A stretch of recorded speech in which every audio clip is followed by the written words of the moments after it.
Hey guys, welcome back everybody. Welcome back to a Flesh and Blood stream. Tonight we're going to be drafting the Hunted. PT London is like 2 weeks away and I'm very interested in getting as much draft practice in as I can. I know that, normally we play a lot of CC. I've been testing Aurora pretty heavily with the Pro Tour coming up, but we got to draft, And so I actually love drafting. I love Limited in general. It's a really fun format. I think it really showcases a lot of like basic fundamental knowledge of the game. Oh, excuse me. And so I'm pretty excited for that. I think it's really fun. And honestly, I enjoy it a lot. For anybody who is curious, I am going to be hanging out in my Discord in one of the voice channels tonight. I'm just going to be drafting and playing games and kind of talking about stuff. And as we get set up and we get drafts going, we'll be kind of like walking through and actually doing stuff. Right now, there's 2 of 8 people. There's 2 of 8 people in the queue for the Runaways Discord where I do all my drafting at online. So I guess in between rounds we'll probably be talking about Aurora and like just talking about the deck in general and things like that. So anyway, that's just kind of how it goes sometime. But yeah, like there's a little bit of a downtime when it comes to drafting, so maybe we try to play some games in the middle or something like that if like we're waiting to get the draft started and things like that. So it should be a lot of fun. I'm pretty excited to do it tonight. It should be a good time.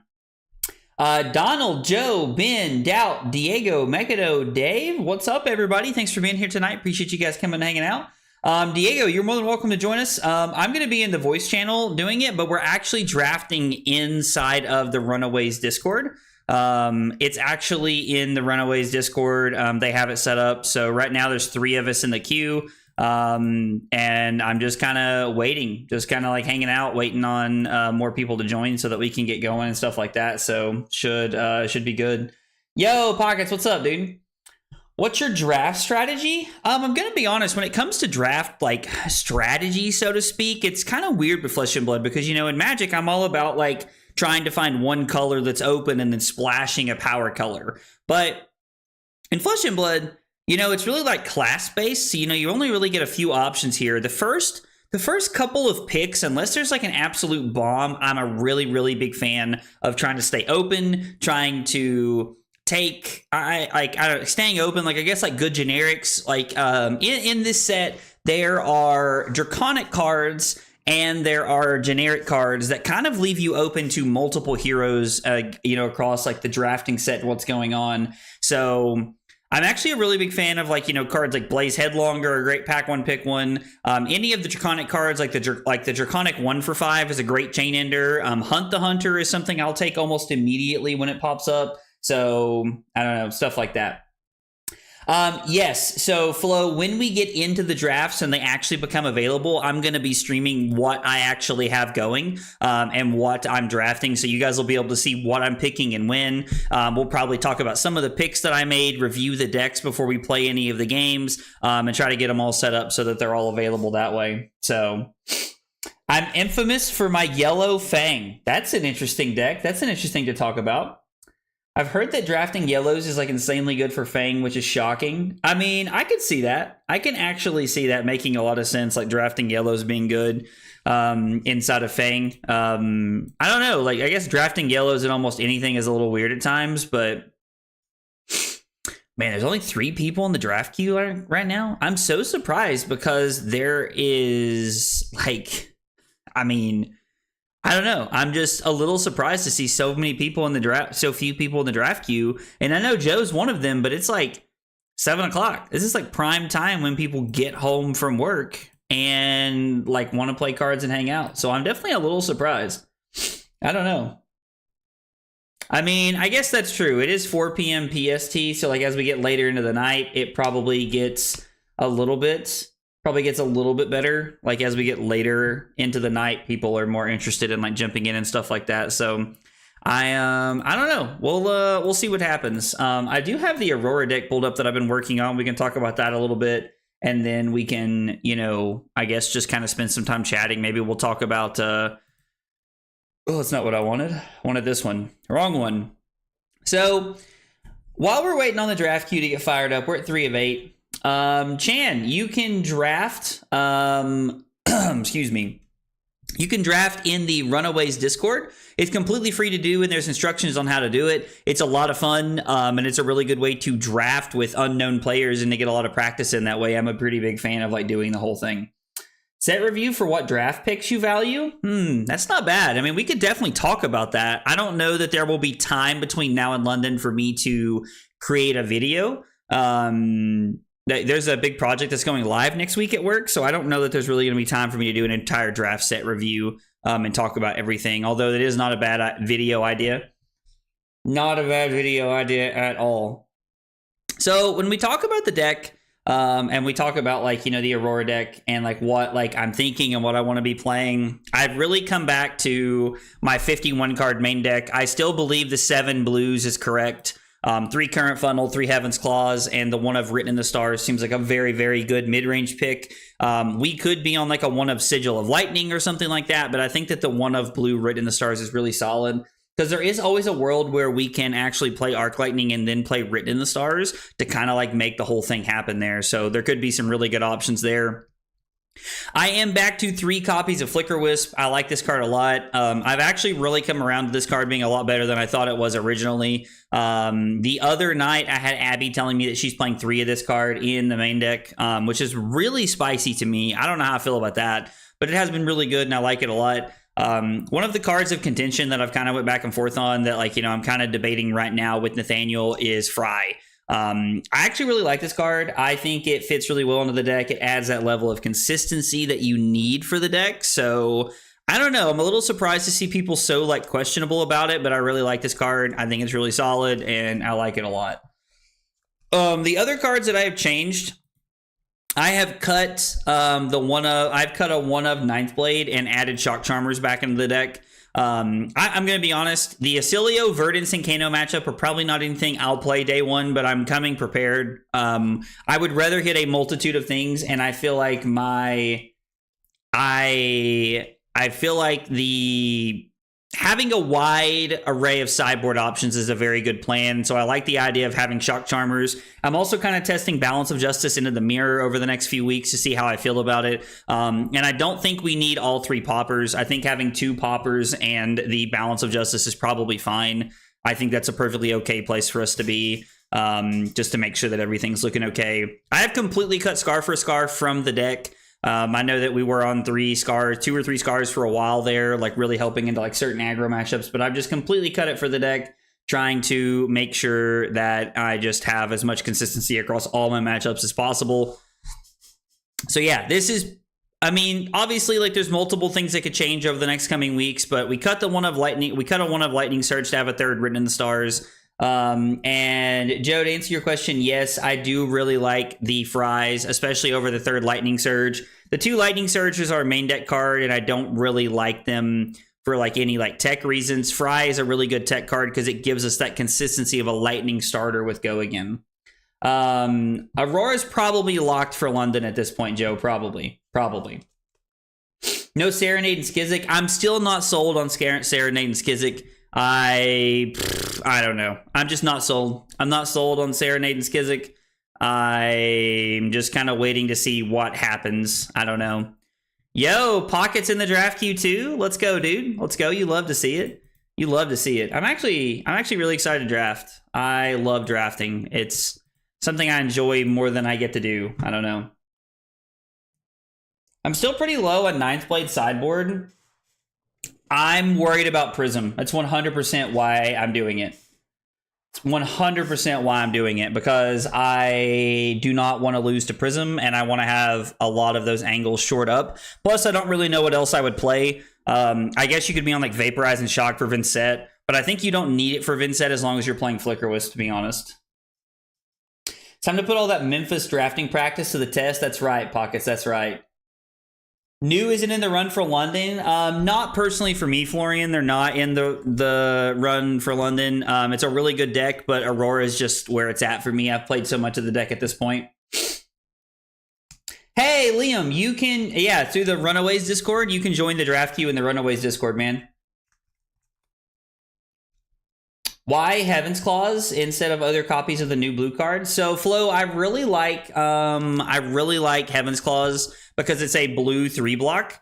It's a blue 3-block, and I know that the new non-attack action card is, but I like that because, one, it helps us with fatigue. It is technically a 1-for-3 at the end of the game when we need it to be, as opposed to be as a 1-for-3 as opposed to just being a non-attack action. Plus, we can somersault it back to our hand.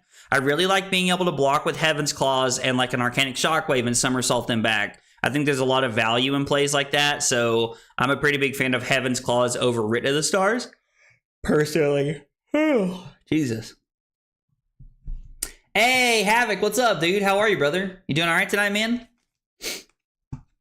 Is this Discord with the draft tutorial the one in the description? That is not the one in the description. The one in the description is my Discord. I'd love to have you in my Discord. I was like, we hang out and have a good time in there all the time. Would love to have you in that Discord. I guess I could get a server invite to the Runaways Discord.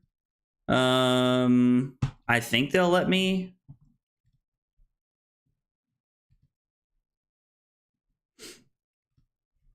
I think it'll let me invite people. Invite people. We'll just go ahead and copy this. It'll be good for like 7 days or something like that. And I guess we'll just go ahead and do. Uh-oh. Wait, what? Why is it not letting me? Hang on.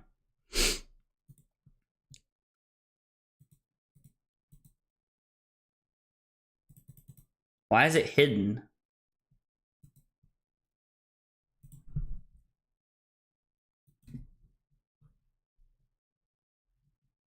It's gonna, yeah, for some reason it's not letting me, like it just says hidden, use copy button. And when I click the copy button, it literally just copies the text. Like, hang on, let me try this in like a messaging thread. Yeah, like it's literally not sending the invite for some reason. I don't know why or what's going on. There are 6 people in the queue. Yo, Taylor Crawford joining the queue. My man Taylor coming by to hang out tonight. Let's go. Taylor, if you're here and hanging out, appreciate you chilling, fam. Appreciate you drafting too. It doesn't like links. Could post link in your Discord. Even when I tried to like paste it into my Discord, it didn't work. To be honest, it did not work. Doing great. Just excited to enjoy some games. Yo, Havoc, I'm glad that you came by tonight, man. I'm glad you're hanging out with us, brother. I was like, I see you in Simon's stream every now and again, but I know you've been busy. I know you've had a lot going on, so I know it's very nice to take a moment and breathe.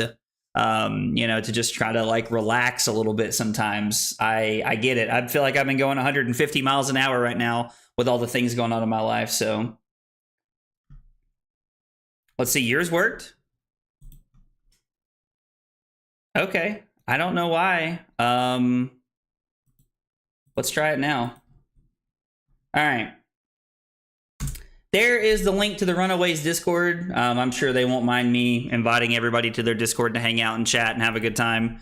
In fact, I'm sure they're probably like completely fine with it. I would be blown away if they had an issue with it. So we got it set up. Thank you, Pockets. I appreciate it, brother. Yo, Master Jono. How you feeling into Enigma? Which games are the scariest for you when Enigma does a certain thing? Mirror Guy, CNC, or Restless, or both? Okay, so excuse me. So Jono, Enigma is very weird because they can high roll you and you just kind of lose, which is kind of sad. But most of the time, Enigma is a pretty fair game, and I like playing that matchup, to be honest, for the most part. I enjoy the matchup, and I think it's slightly favored, but don't get me wrong, like it can definitely go awry. I had an Enigma opponent the other day. They played Mirror Guy. They transcended early on like turn 1, and then on like the second turn of the game, they blocked with the headpiece, pitched a chi to play the Mirror Guy, and then they pitched a blue to transcend the Sacred Art card, and it was absolutely nuts. So it's absolutely crazy. Good Enigma players are terrifying. I agree, Trent. I agree. Also, hey Trent, what's up, dude? But yeah, I completely agree. I completely agree that like good Enigma players are terrifying. Very scary. Somehow I've done 2 uploads in 2 weeks and got a 3rd on Monday. Yo, Havoc, let's go, dude. Cranking out those videos, big dog. Dude, I love that, man. That's awesome, dude. That's awesome, brother. Uh-oh. Looks like our queue is up. That or I'm getting pinged for messages. Yep, there it is. The queue is ready. I'm gonna give it a second and see if somebody sets up the thing. Normally, somebody sets up the queue, like the Draftmancer thing, for us to be able to play. But if they don't, I'll jump in and do it here in a minute. We do love a good lore read over here. We do. Honestly, I really enjoy the lore stuff. Actually, it's actually a lot of fun in my opinion.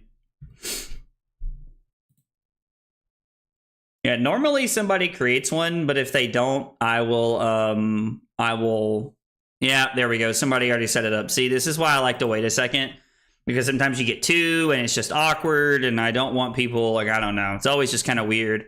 So yeah, let's get it, boys. First draft of the night, baby. I've been reviewing 3.0 deck lists to see what I think works and what doesn't and stuff like that. So I'm curious to see if we can kind of try to translate that tonight and see what happens. Also seems like there is a good number of people in this draft that I know, which is awesome. I love that. I love drafting against other people that I know. Like, even if like I don't like play with you locally, it's always fun to play with like draft with people I know. I think it was Drew earlier in the Discord made a joke and said everybody should just be in voice later, so everybody can be like, why the heck did you pass me that? That's trash. Like, you know, stuff like that. Gonna mute for draft. Joe, I appreciate it, man. Best of luck to you. All right, here we go, guys. Here we go. Sworn Vengeance is not bad off the top. For the Drakai keeps us open. This kind of keeps us open. Yellow Dragon Power is okay. Razor's Edge is not a bad one. I don't hate taking the Razor's Edge here. The For the Drakai keeps us open, though. I don't know, like a 0 for 4 that blocks 3 in Draconic kind of keeps us open here. I like both of those. The Razor's Edge is a good one, though. If we take the For the Drakai, we're signaling to our opponent that the that Assassin is kind of open. So I don't know. We could also take the blue, pick up the point, but I think blue pick up the point's a little early here. There are 3 real considerations for the Drakai, the Leapfrog Leggings, and the Razor's Edge here. I think we're going to go with the For the Drakai because it keeps us open. Tooth of the Dragon is not a bad one to get past. We also have Pursuit of the Pits of Despair. I like this card a lot. It's a 1 for 5 that blocks 3. We're talking about taking a couple of early chain enders here. I don't know. We did get past a Blue Reaper's Call, which is not bad. Not bad. Blue Reaper's Call is not bad. Yo, Martin, let's go. Thank you for that 6 months of Prime support, Martin. Thank you so much, dude. Dust Runner Outlaw is a good red. There's a Ninja card missing here, which means I think taking Tooth of the Dragon is where we want to be. This card probably wills. Tooth of the Dragon is better, I think. Twist and Turn's also a pretty good card. It's an upfront action, which scares me a little bit here. I think we're going to lean into the Tooth of the Dragon, I think is what we're looking at here. There's a couple of good cards here, but I think Tooth of the Dragon looks pretty good. Clearly the person next to us is on Ninja, so we're just going to be a little careful here. Now there's 2 Ninja cards in this one. Uh-oh. Warrior, warrior, warrior. I like the arm piece here. I like the Draconic arm piece. We have some pretty good assassin cards. We have some pretty good assassin cards coming around here, though. I don't know. This card is not very good. This card's fine. The blue Cut Deep is solid. Blue Cut Deep is really good. I also really like the arm piece here. This is a very good pivot. Like, Stains of the Redback tells me that Assassin's pretty open right here. So I think we're going to lean into this here. I don't know. Like, we're 2 packs in. I don't want to waffle too much, but I also really like the reactions. We're going to take Stains here. We're going to see what comes around after Stains, though. Defending the Dragon is fine. Tarantula Toxin? Okay, so Assassin's wide open. Like, Assassin is just wide open here. There's been 0 red stealth cards, but there's also been 2 assassin cards in the pack every single time, which means it actually has nothing to do with the picks that people are taking. We're going to take Tarantula Toxin because these are 2 insanely good pumps right here for us to have. There's a backstab. Red backstab looking pretty good.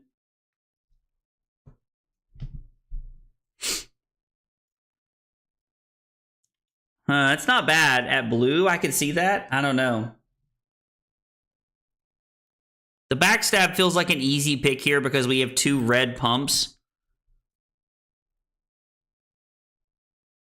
Kind of like the red backstab here, but I'm debating. Okay, so we are seeing some of the yellow cards here kind of be all right. Taking Mark of the Black Widow. I don't hate this card.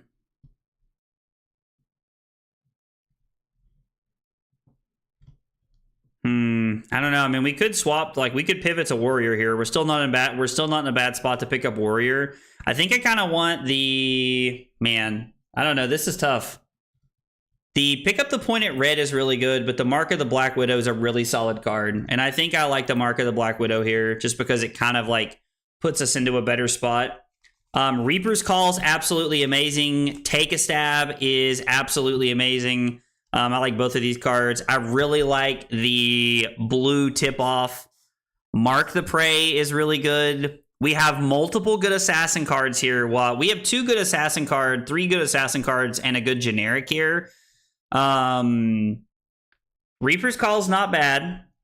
I do like yellow Mark of the Prey here. I don't know. The blue tip-off is like really calling to me. We need to pick up a blue, and being able to mark at instant speed is very, very important. We could discard this on turn 0 to be in a pretty good spot here. Blue pick up the point, also looking pretty solid. I like that quite a bit. This could be okay.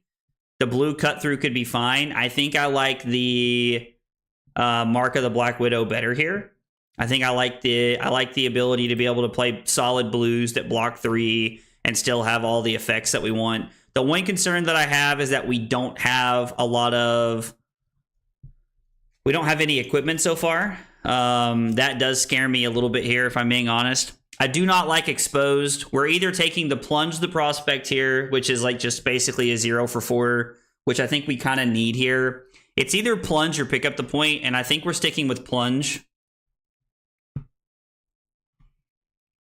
Scar Tissue being, again, another blue pick up the point, man. Like, we need at least 3. Probably need 2 to 3 blues in every pack. This having Go Again is like fine, I guess. I kind of like Public Bounty.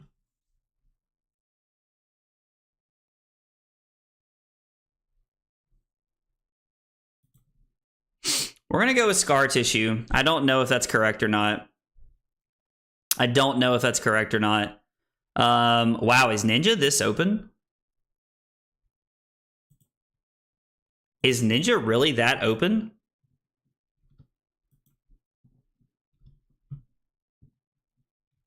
I kind of like this as a yellow 0 for 3. We need another blue though, right? No, let's take the reaction. I think this is fine. And then we're just going to take, man, Ninja. Wow, how is Ninja this open? How is Ninja this open? Like, Ninja was like clearly being taken like very quickly early. So I'm very, very surprised. Lair of the Spider is looking really, really good for us here. I like Lair of the Spider. I like Sigil of Solace a lot. Both of these cards are very good. Reaper's Call does not seem like a bad one. I do like the idea. How many stealth attacks do we have? We have, what, 3 stealth attacks right now? I think we're going to take the defense reaction.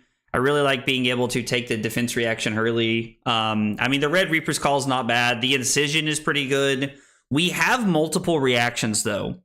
Like, we have Stains, and we have Tarantula Toxins, Scar Tissue, and we have To the Point. So we have multiple reactions. I'm going to take the Lair of the Spider as a D-react here. Hunter's also not a bad one. It's also not a bad one to have here. Again, not really any equipment that we're seeing. Got a Burning Blade Dance and a Fire Tenant Strike First. If it wasn't too late, man, I would pivot to Ninja so fast. I do like the idea of having a blue here. The blue put in context is really solid. This is a good card. Defense reactions are solid here. I don't know how I feel about this. We could just take Plunge the Prospect, right? Because we are kind of low on red attacks at this point. So we could just lean into Plunge the Prospect as just a solid 0 for 3. Did I see a Danger Digits? That feels like an auto snap. Danger Digits is insane. Love Danger Digits. I do not like this card. I mean, I guess it's just going to be Extinguish the Flames here, just as a playable contract card here to kind of put this together. It's a red contract card, so I think it fits the bill. We do need some more blues. We are pretty light on blues at this point. Like, I really, really worry about where we're at with blues. Plus, blue tip-off is a really good card. Gives us the ability to mark them if we need to. Although Mark of the Black Widow does seem solid. We'll take the tip-off here, just trying to get another blue going. If this were red, I think we would take this in a second. Man, it's crazy how open Ninja is right now. We're going to take the Extinguish from the Flames again, just getting more 0 for 3s into our deck. Blue, take a stab. Yellow, Reaper's Call is pretty good. I like this card a lot. Being able to mark and having the effect of just being an attack feels pretty good. We only have one defense reaction so far, which is a little scary, but we have... Let's see what we have. 2 really good red attack reactions, and then we have a couple of good yellow attack reactions. I guess we'll take the Mark of the Prey here, just as an extra card. It's a blue. We're probably looking to have like 7 or 8 blues in our deck, if I had to guess. It's like reliably where we want to be. We are definitely, yeah, Doubt's correct. We are going to be forced into, like, we are 100% going to be forced into taking equipment in the third pack. We have not seen, like, really, any, like, we've only seen a couple pieces of equipment that were even takeable, and they all came in the Danger Digits pack. So, like, I don't know. Sigil of Solace actually seems really good. I honestly am super surprised that card came around. I think we're just going to take the Sigil here. I like this card a lot. Really like this card as it's lining up here.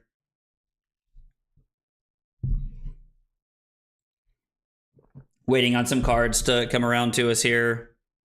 Blue, Mark of the Funnel Web lines up well. We could play Throw Yourself at them. I don't really think that's the play. God, it makes me sick how open Ninja is in this pod. Somebody's going to play Syndra and 3-0 this pod like clockwork. Gonna like absolutely dumpster this pod on Syndra. Makes me want to cry. This is actually the first time I've ever drafted Arachne.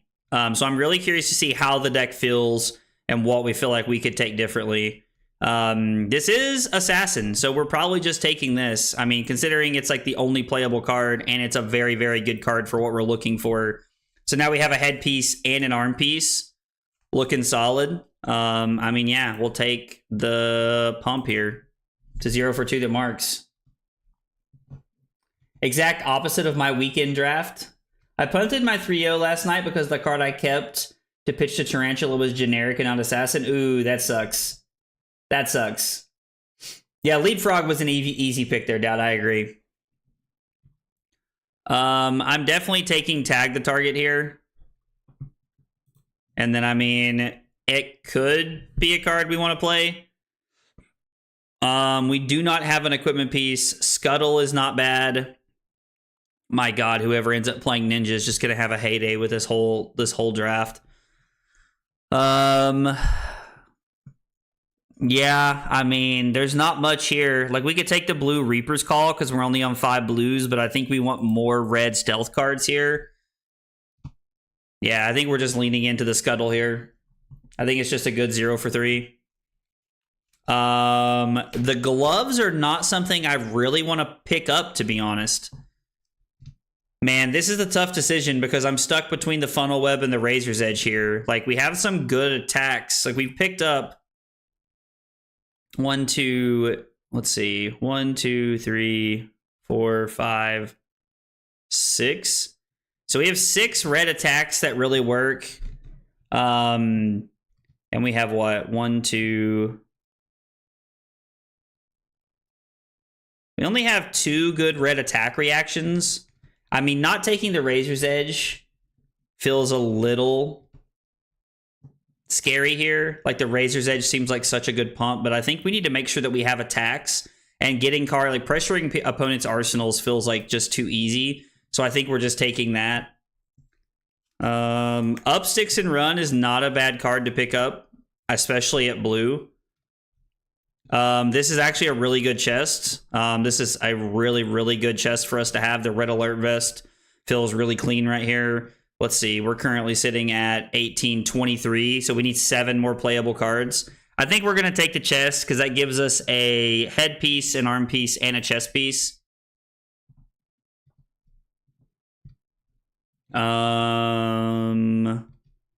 Nothing screams to me here. Mark of the Prey seems fine because we have 5 blues. We're probably looking for 6 or 7. The yellow tip-off could be fine, I suppose. Like, it could be fine.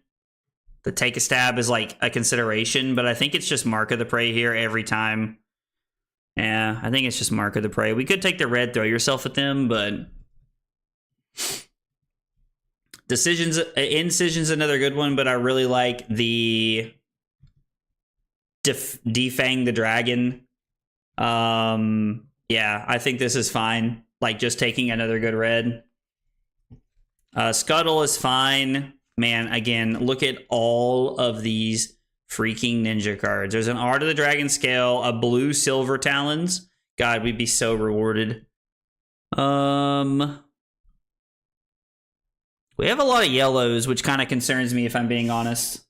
I really don't know. I really don't know who's not playing ninja. Like, was it me? Was I supposed to be the ninja? I don't know. It's crazy. Hey, Madagon, what's up, dude? Are we supposed to play Poison the Blade? Is there any shot that that's correct?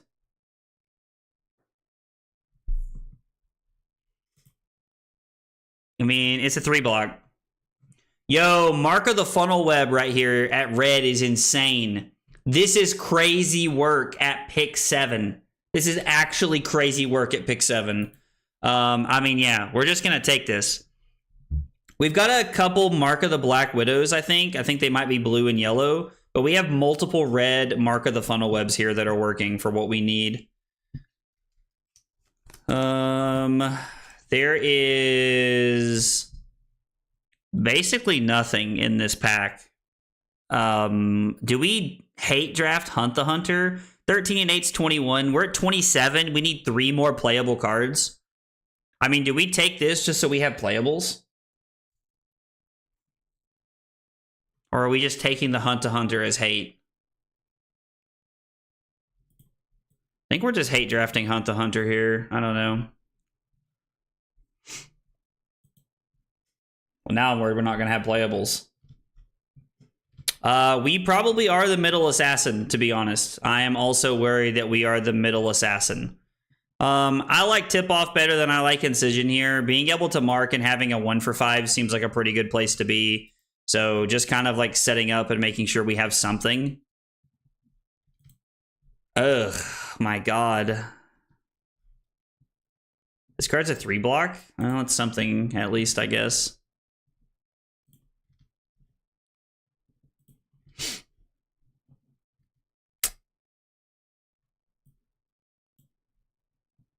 Man. This did not feel like our draft. I want to know what I misread here. Like, genuinely, I want to know what I misread here because, like... Oh, I'm playing Taylor round 1? That's fun. Yeah, I would like to know what I misread here because it kind of felt like...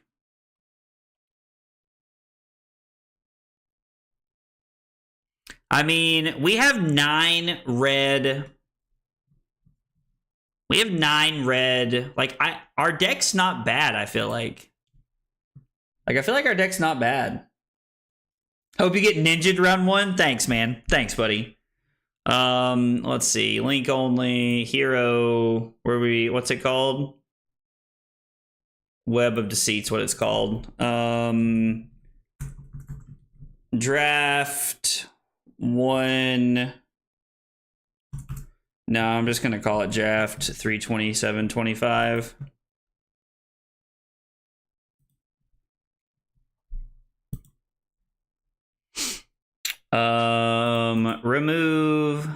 Remove. I don't like that we don't have a full playset.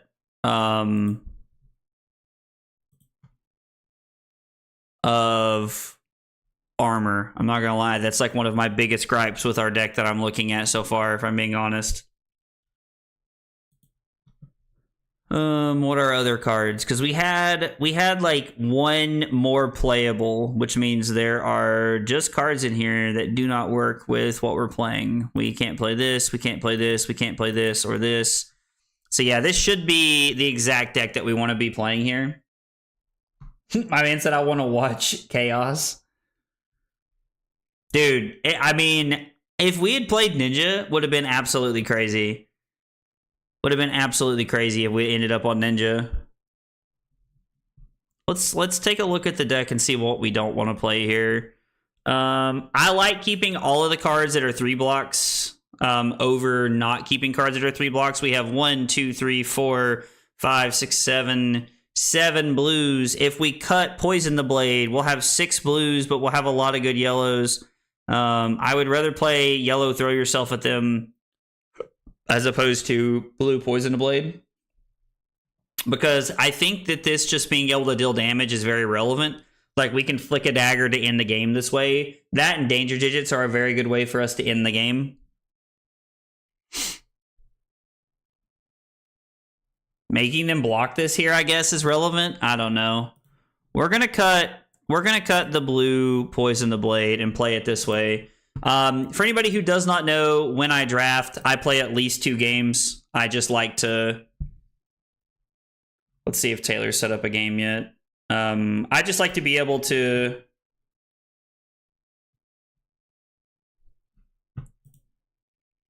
I gotta remember how to put the game together. What is it? Is there like a limited option?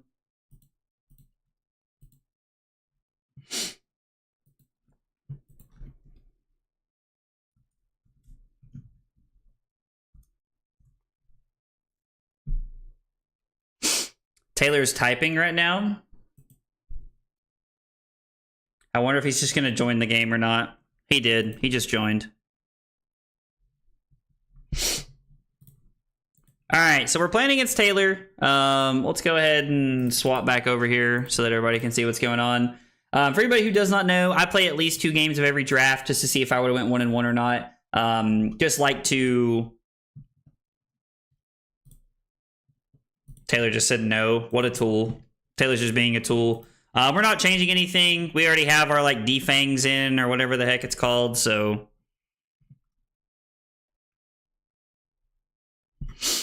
Yeah, Taylor ended up with a really good equipment set here. The arm piece is really solid. Are we supposed to just pass and arsenal the lair of the spider, I think?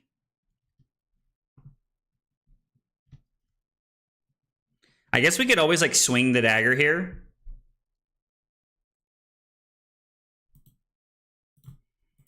I guess just trying to take cards out of his hand is good here, right? I mean, just taking cards out of Taylor's hand is just kind of free in case this does come down to the fatigue game. We'll just go ahead and pitch. We'll just set up. I'll just arsenal the lair of the spider and just kind of set up here a little bit. See what Taylor wants to do. See how he wants to play through this.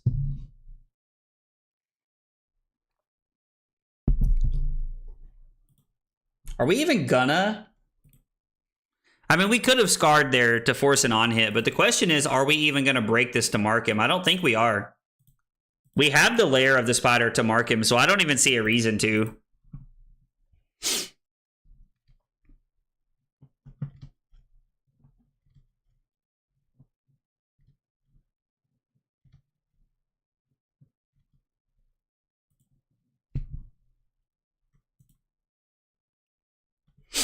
So how are we blocking? We can block with the... I'm almost thinking that we just go dagger into 1 for 5 and we can block 5 over here in total. I don't know. We do not have Chelicera generation. We do not, unfortunately.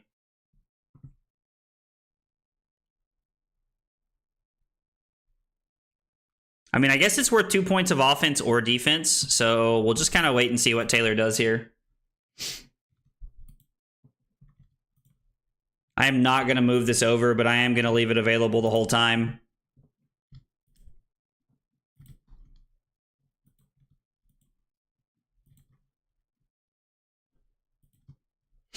We'll say no blocks here. We'll just kind of let this happen. Fall down to 14. Taylor makes a fealty token, which is fine. We are going to go dagger. Since Taylor's marked, I like throwing the dagger here because it kind of forces him to make a decision. I guess we should just lead on the scuttle, right?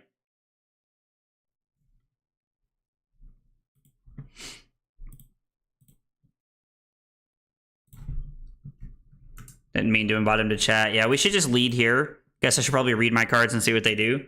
I do like leading here. I like this play quite a bit. And then we have a pretty solid line to follow this up with.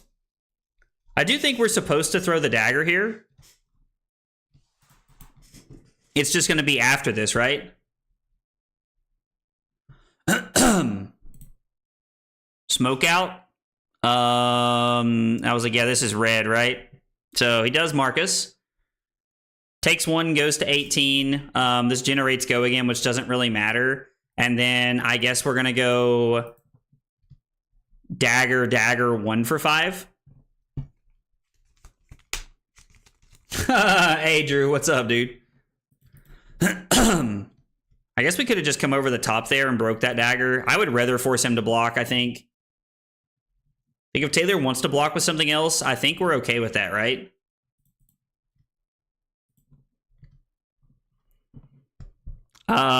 We can mark him, go into the web, and then just kind of like Arsenal.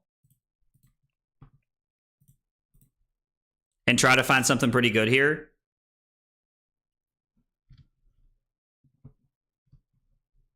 So we can block with market. We can block with Black Widow and Plunge. And then we're able to go... We actually don't have an attack reaction here, which is pretty bad. Yeah, I'm not a huge fan of this turn cycle here, to be honest. I don't know how I feel about this. I mean, sure, Plunge is 4 by itself, but so is this. Because they're marked, this is 4. I don't know how I feel about this. I mean, we're probably just supposed to put the red alert vest in front, right? Or maybe we're just supposed to... Hey, buddy. Oh, lost one of the chats. I'll have to try and fix it in a minute here. I mean, I guess Plunge is for 5, technically.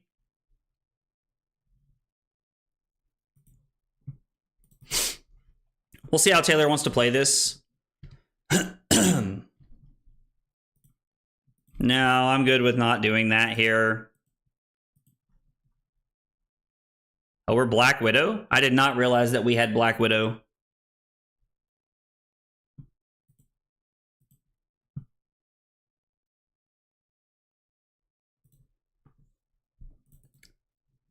I love the fact that we're Black Widow. That does make this like a lot better. Yeah, we're just going to take a couple and then really try to disrupt Taylor here. Now, everything that we're doing is pretty face up at this point. Oh, yeah, it's only for 3. Yeah, never mind. I forgot that this is for 3. Yeah, we should have kept the Plunge because, yeah, this is the problem with me not knowing all of Arachne's cards and, like, not just paying attention. It's funny because when I'm on defense, I always recognize what's happening here, but because we could have forced 2 cards from Taylor's hand. Now, if Taylor has a defense reaction, he's just in the clear. Yeah, because even if we marked him, there's nothing we can do here. Yeah, I should have kept the 0 for 4. That would have been a lot better. Again, just a bad play there.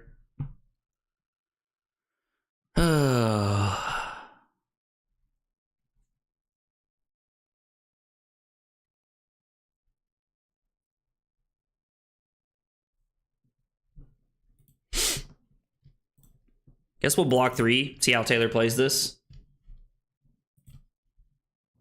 Does it really? Does it keep blocking him? I'm sorry, dude. I didn't know that that was blocking you.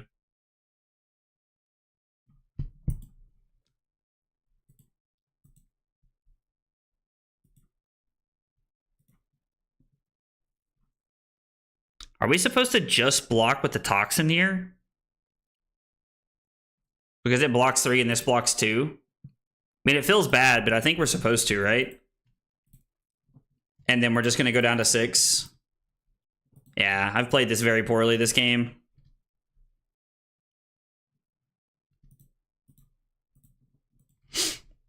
Because it's going to be 2 go again, because Taylor is marked.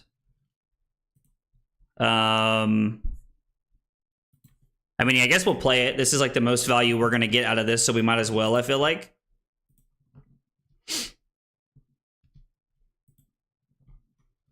Do I want to destroy this to roll into the web here? I don't think so, right? Like, I think I know it's like not looking too great, but I think we're still in like an okay spot because we are throwing 5 at Taylor. I mean, this is not nothing. And Taylor could have a weird hand. Yeah, I know, right? I am joking, honestly. Sigil of Solace feels like a pretty good one. We could attack with Plunge. We're probably just blocking 6 here, I imagine. Yo.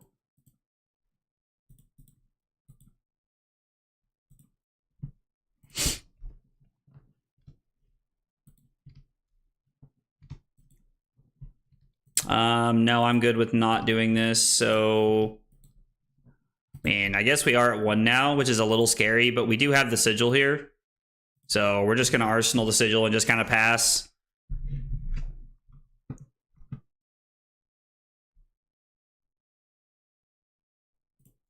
Okay, so +4, and it's going to automatically give this go again. So this is going to have +6 now. So this is coming in for 7 go again, which means we're going to block...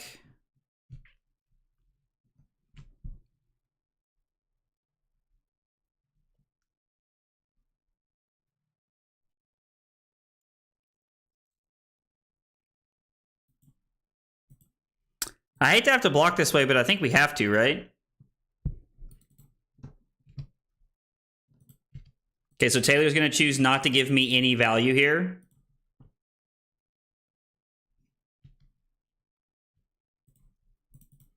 We'll block 2.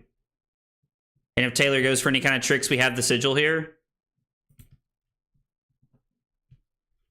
So once this resolves, it's going to get +X, where X is the number of Draconic Chain Links you control. So it's 2, which means we would not get the value that we want there. So we're just going to play Sigil, go back to 4, and then take 2 down to 2 here.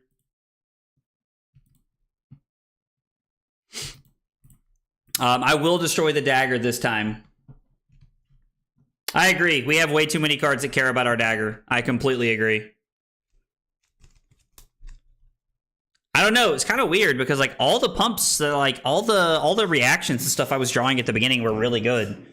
I don't know. Like we opened pretty okay. I don't know. Like it felt like it really lined up early on. What is Funnel Web?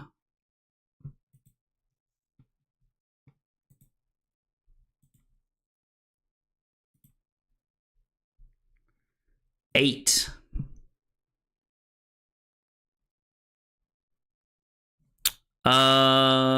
We are not able to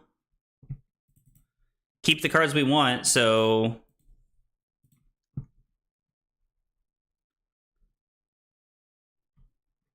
I mean, should we Arsenal this or should we just keep this for next turn? I think missing the +1 on the turn you flipped. Yeah, no, if I'd kept that and like thrown the extra 1 at him, it would have been way better there. I completely agree. Like, this isn't even... Like, I guess we're supposed to just Arsenal, I think, and just try to set up.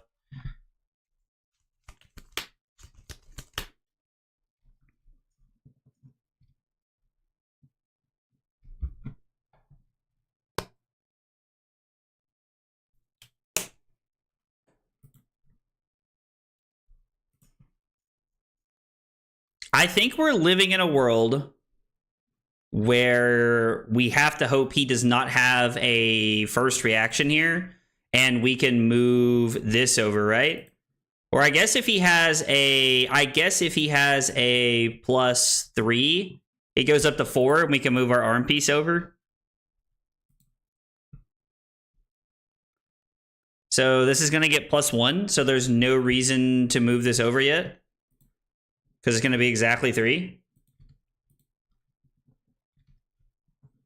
Missing that card was huge. I do very much agree with that.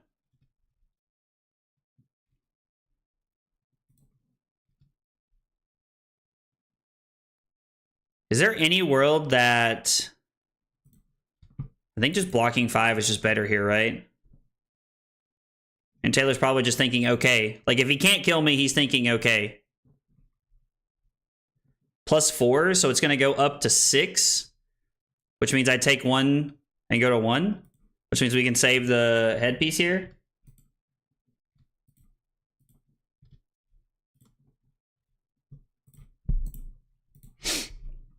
I like that we're coming in for exactly lethal here. Now, the Stains of the Redback and the Leapfrog Leggings here does basically protect Taylor from dying. Even if he does not have like a defense reaction or anything like that. Put in context is pretty good here. He did pitch 1 early on in the game. So currently Taylor takes 4 down to 3. No, he has double put in context. Okay. I agree. Danger Digits feels really bad. I think we were way too early focused on pumps with not any major payoff for what we're looking for. Yeah, everything that I have is like dagger this, dagger that, and it's lining up really poorly. I think we're going to take a little bit of a chance here.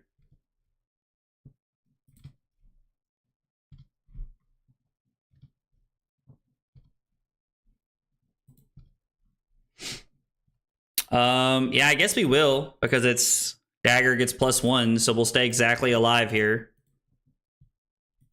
And then I guess we're going to have to block here. And we're going to have to go backstab into discard tip-off is the plan. I don't think there's enough damage in our deck for us to kill him, even if we are able to get there from here. Like, I think we're just being forced to block with too many cards here. I think I played this pretty poorly early. I think playing this as badly as I did early on was really bad. Dagger this and dagger that. The moon is watching us, and I feel like nobody's talking about it. Yo, what? What is Trent on over there? Is Trent having like a crisis or something? I mean, yeah. The 1 point doesn't really matter, does it? So we're just going to pass. We're not going to Arsenal, and then Taylor's going to kill us here.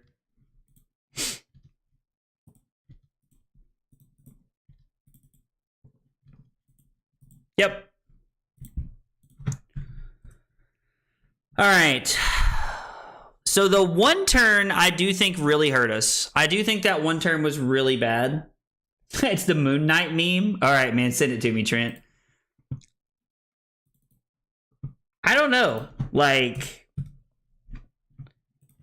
I think we actually had a chance that game if I had been playing a little bit better.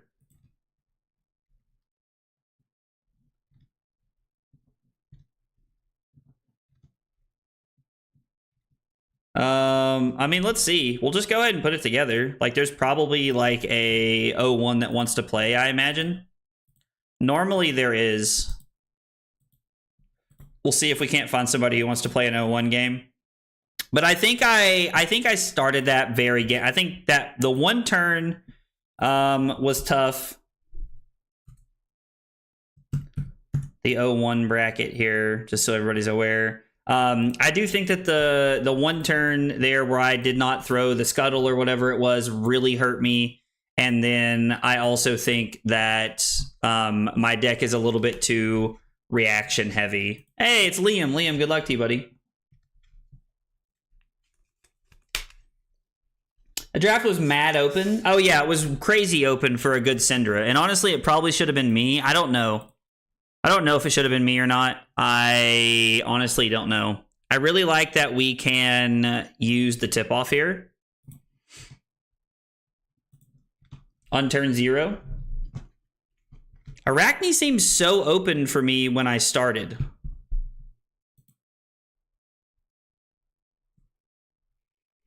I think we're just going to block with Mark the Prey.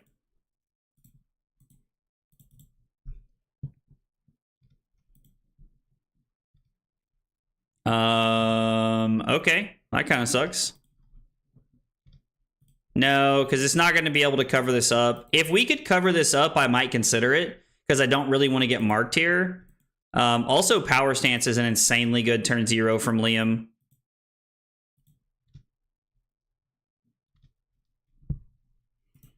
I think we'll block here. Keep the Stains of the Red back, as it's just a really solid card. We'll go ahead and discard this to mark Liam, and we'll try to set up a good hand here. Plunge is really solid. So we can go Plunge into Stains of the Red back, throw the dagger, and Scar Tissue to mark them. This is a much better hand here, I think. Ninja was wide open. And it always feels so bad because I never want to be on Ninja because it's what I always end up playing. Like, I never want to play Ninja in this set because it's what I've played so much of, and so I'm trying to play other things. But I think in the process of me trying to dodge Ninja specifically, it ended up hurting me worse than anything there.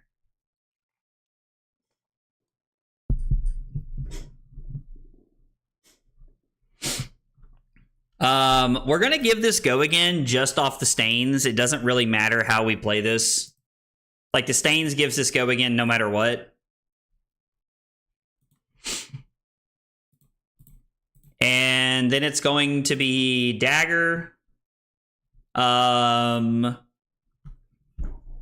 We could use... No, we'll just do this to mark here. And then this way we'll get to roll into the web anyway, unless there's a defense reaction here.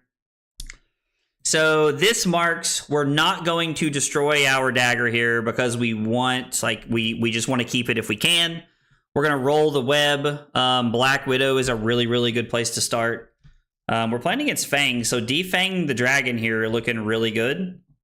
I think this is looking really good.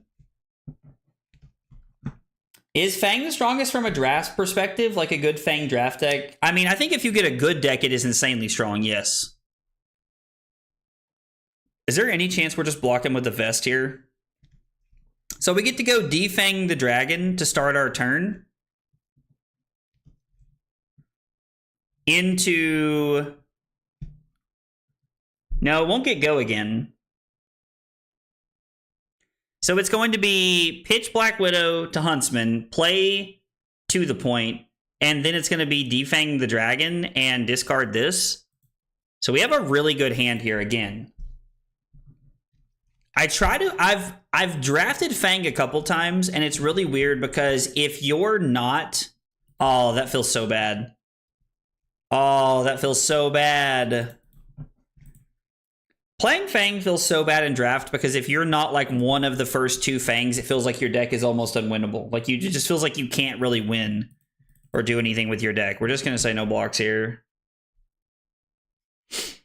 No longer marked. They have a fealty token. Just kidding. Oh no, it's not the... Take a stab is not the one that marks me. It's the one that says you may attack at additional time. But this doesn't have go again, so it doesn't matter. We're just going to take 6 and go to 10 and then play out our hand here.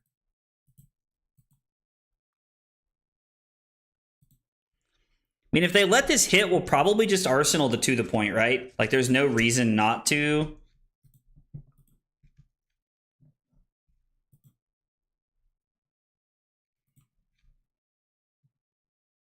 Wait, do we need them to be marked for anything?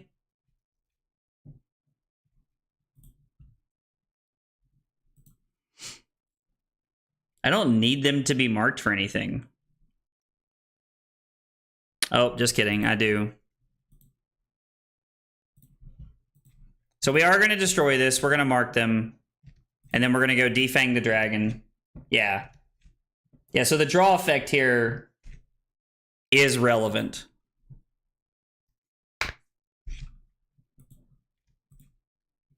I think I'm more content discarding the Extinguished Flames here to this effect.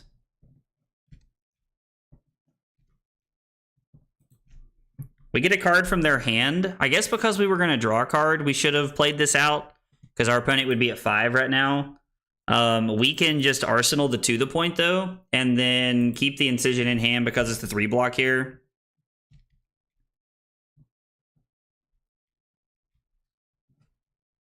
I'm going to say no blocks and see how they play this. And then I am going to block here, I think. Oh, just kidding. So what? We take 5 down to 5, become marked. He attacks with a dagger. So I'm thinking that we're going to go dagger.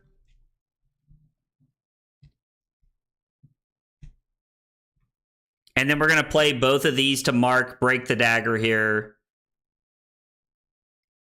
And then we're going to throw the Scuttle the Canal.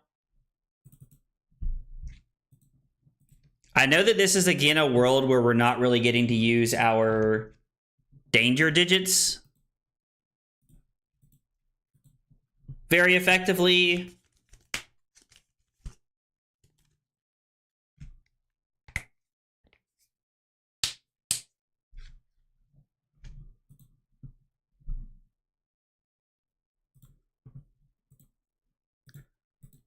I am going to go ahead and play this here.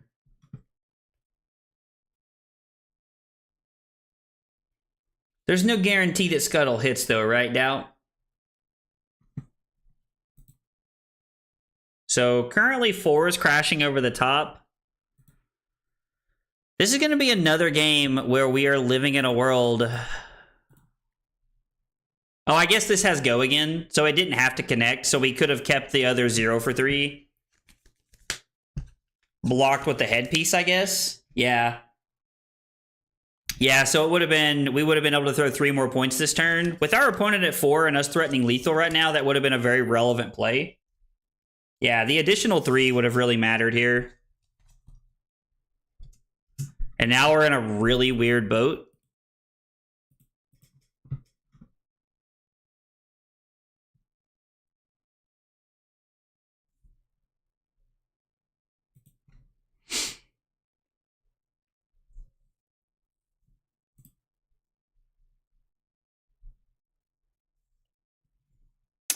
Hey, Realm Heart, what's up, dude?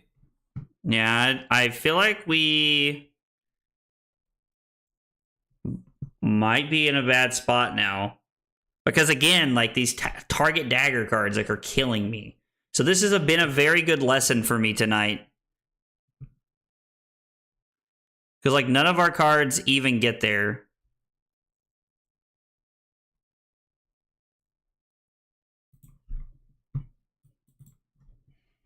Yeah, like none of our cards really even do what we want. Red Syndra seems the best to me. So what? This jumps up to 4. So if we move this over, we get to block this out pretty comfortably here.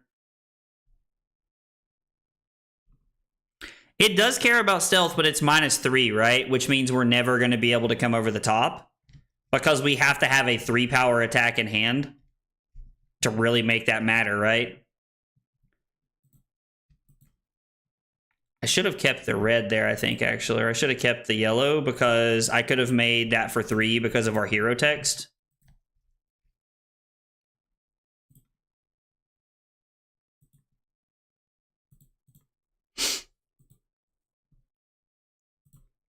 I mean, we might as well, right? We take 1, the Fealty's now online.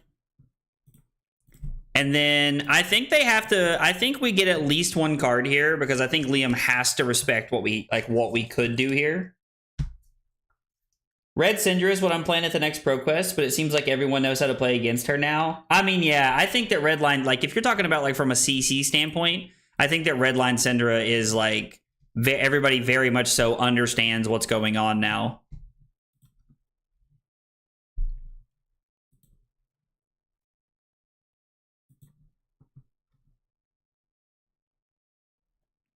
I just hate this because we're just living in a world where 2 reactions just kills us here, right?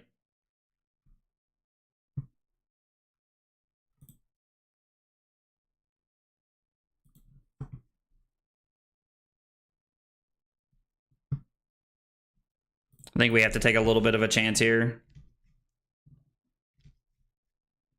Yeah, see, this is the problem. Is that this was like, so even if we blocked 4, we were still just dead here, right? Yeah. Ah, man. That's tough. Gosh, so we 0-2'd that one? I mean, I'm not going to play another game. Liam, thanks for the game, buddy. I appreciate it. I'm trying to think about how... I don't know that there was a world where, like, we... I don't know. Let's see here. Let's go ahead and rename the deck. I like to name the deck like how I did and stuff like that. So here is, for anybody curious, here is the deck we just played. Let's go ahead and jump into another queue here. Hopefully it's, there's 2 people in the next queue, so we'll just go ahead and jump in so that there's something going on there. Taylor is 2-0 right now. Nice. So Taylor is like waiting to get into a 3-0 lobby, or 2-0 lobby, I mean. So we'll wait and kind of see what happens here. But yeah, that first draft, man, I have to admit, that did not feel great. This guy stinks. That's right. Tell him, Chan. Tell him. That was tough. That was tough. I'll have to turn off the stream. Oh, dude, DJ Shaz, you're good, brother. You're good. You're good. We're just getting some draft practice in tonight, just trying to make sure that everything feels good with what we're doing. By the way, thanks for hanging out tonight, guys. Appreciate y'all being here and chilling tonight. It's kind of funny. That's the first time I've ever drafted Arachne, and I feel like I learned quite a bit about that. That pod was wide open for a Syndra. So I'm pretty sure there's just a Syndra. Yeah, I think there was like a wide open Syndra deck that hopefully somebody ended up on. Because I mean, I can't imagine that. I just can't imagine that somebody didn't. Is like, there's not going to be a Syndra that 3-0s that pod. Like, it definitely felt like that was going to be the case, was a 3-0 Syndra. That was your loss, was to a Syndra? Yeah, I believe it, Liam. I firmly believe it. I firmly believe it. All right, I'm gonna run to the bathroom real quick while we're waiting on the next queue. I'll be back in just a second, guys. Thanks for hanging out tonight.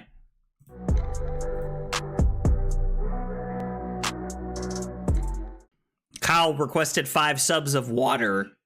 Fucking weeb.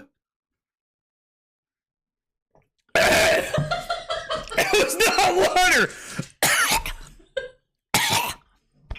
That was not water. Here, have some water. I was lied to. The lies. Yo, only 4 cups? Listen at this man. That is 4 full cups, Cusco. This fucking guy, bro. This fucking guy. What? Rookie numbers? Bro, Cusco's out here. Look, this motherfucker's just sitting over there with a pot of sauce going, oh yeah, I'm stirring that shit up, baby. I'm stirring it up. Oh my God, we're going crazy tonight.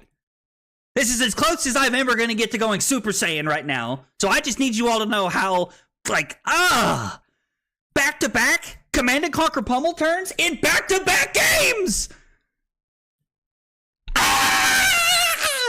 And you know what? Just like Leonardo DiCaprio. I'm not fucking leaving. That's right. This is the kind of content we're.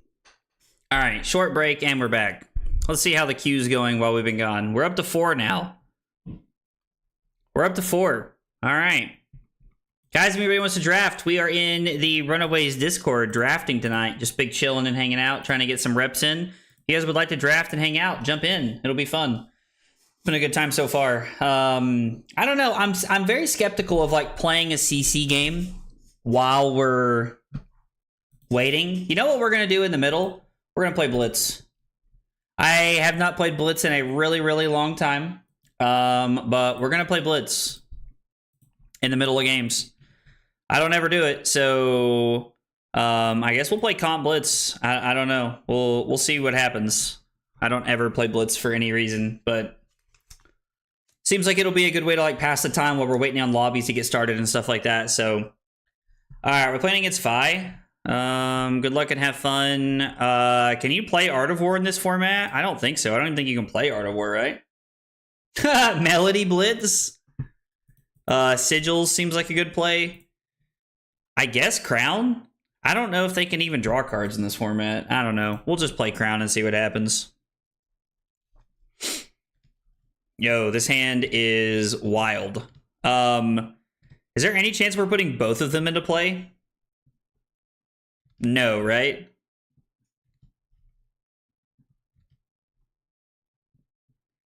So it's supposed to be channel, activate Aurora, Arsenal channel. I think is going to be the play. I think this has to be what we're doing here. It's like, and we'll hope for a good hand. Immediately rewarded, ripping into a pretty good one here. Yeah, this hand's solid.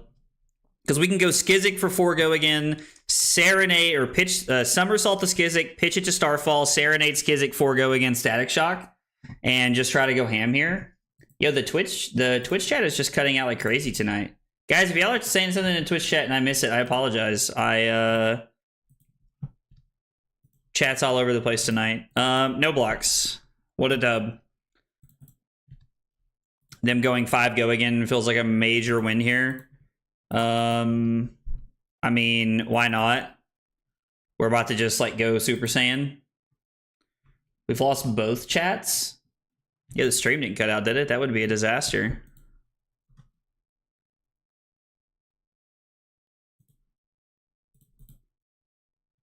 Am I still coming through? Yeah, it looks like I'm still coming through. It's very true. Depending on our draw, we probably just win the game here. That is like a very, very good point. We could probably just win the game here. So we're going to lead on 4-go again. We'll see how they block. We'll kind of wait and decide to see what they're going to do here and how we're going to play this one out. I do like playing Serenade and Skizzik in Blitz because it's just such a fast format. Yo, there's 7 on the queue, which means we need to win this turn. 7 on the queue means we need to win this turn, baby. I think we can do it, though.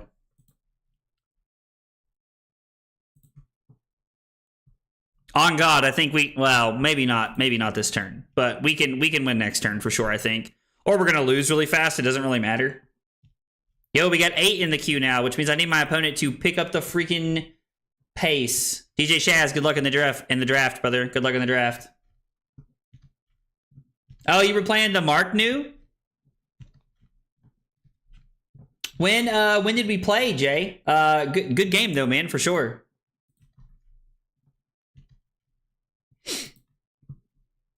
I'm trying to remember when exactly we played. Embodiment, Skizzik.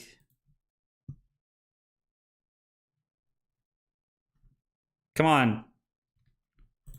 We got a draft queue going on over here. I mean, I will leave this game. Like, I don't care this much. We're just playing draft to try and pass the time. Somebody's already created the freaking room, bro.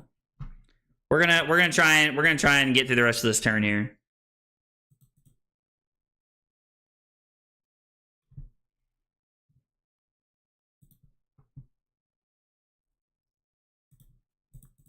Kind of expecting our opponent to play faster here, if I'm being honest. How many are in the queue right now? Already connected.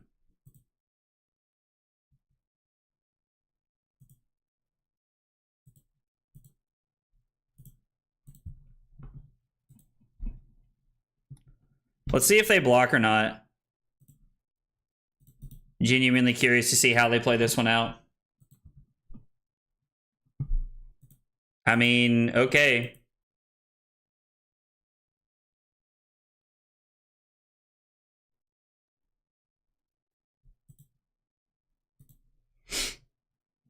Sorry, I know we're not full screening it right now, but I'm trying to get through the rest of this game while we're waiting on one more. Because I'm pretty sure we're waiting on one more in our...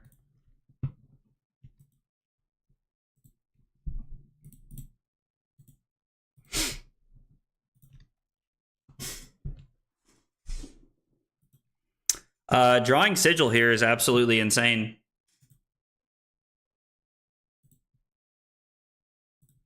Because we get to just draw this.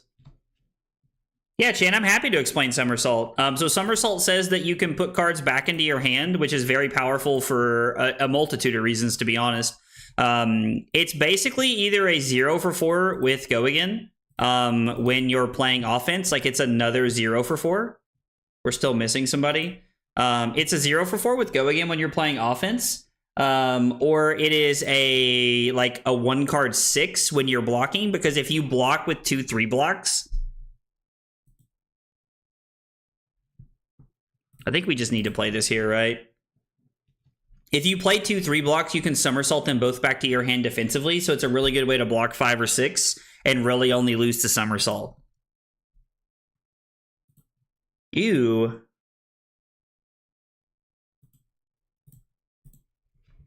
We're going to throw the Static Shock Arsenal the current funnel. Just kidding. Draft time. Let's go get him. Alright, Defang the Dragon looks pretty good. Scar Tissue, Wrath of Retribution for the Emperor. All very, very good cards here to start out with. Hey, Zara, how are you, buddy? Wrath just feels too good to pass up, right? Like, looking at this, Wrath is just insane. It's just like a bonkers card. I don't know. Everybody's going to be on Syndra, though. I do like Blue Whittle, but I think Wrath is just bonkers here, if I'm being honest. Do we already have packs stacked up on us? No. Oh, hey, it's Jude. It's the Judester, dude. He hangs out in the Discord. I know Jude. I know Jude. Good ninja cards here. Grow Wings, not a bad card. Trap and Release It Blue is fine. Throw Yourself at Them is a pretty good ninja card. I don't like for the round. 2 for 6 is not good ninja. I like the 1 for 5. Not a fan of the 2 for 6 in Syndra. Grow Wings is an okay red. We could pick up a Throw Yourself at Them. I like this card quite a bit. We'll pick up a Throw Yourself at Them and see what happens here. I don't know. 2 ninja cards and like a open ninja card coming around a little bit here. I'm going to laugh because this is going to be the time that, you know, Arachne's wide open and I end up not playing it. There's going to be like 5 Syndras in the spot. It's always how it goes. Nope. Razor Reflex? Bro. I kind of like Razor. Yeah, I like the Judester. He's cool. He hangs out in the Discord quite a bit. I know him pretty well. I mean, I feel like I know him as well as you can, but he's cool. Blue Fire Tenant Strike First is pretty cool. Like, it's just, like, I don't know. I'm worried about the amount of blues we'll have access to. We'll take a blue.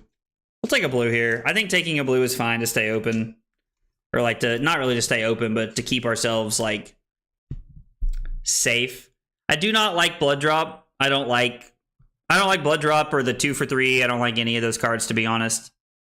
They're like super mediocre in my opinion. Trot Along is a very, very good blue. It does not really add to our deck here though. Yellow Tag the Target is okay.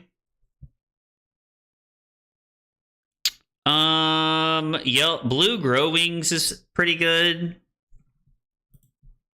I think we're gonna take Yellow Tag the Target. I like being able to have like just the head jab here that marks is pretty good. Yellow isn't great, but I think if that had been put in context or nip at the heels instead of trot along, I probably would have taken it. Red tag the target's really good. I also really like the chess piece here, the Leak Frog. I like that card a lot. Having the equipment is very, very important. There's a lot of good red assassin cards coming around, though. I mean, it's pick 5. We could swap. I don't think we're supposed to, but we could. Warrior and Ninja does seem to be going faster here. I think we're going to take the chess piece here. Okay. So it's very, very clear to me that Ninja has dried up fast. We are 5 picks in and Ninja has dried up fast. This is a good assassin card to have. We could start flipping into Arachne by taking the red backstab here. Assassin seems to be pretty open.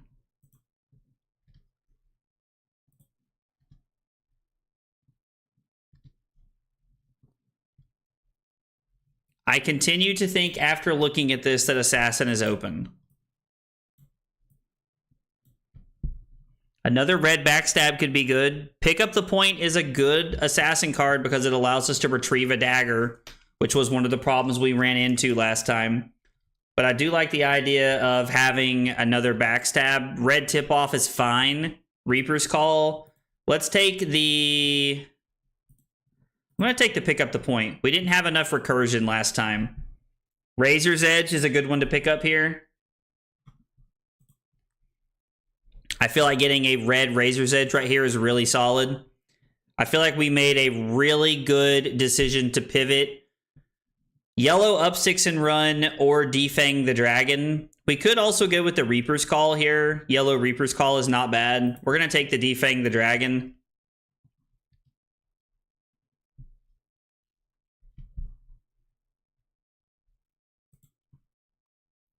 It's a yellow 3-block.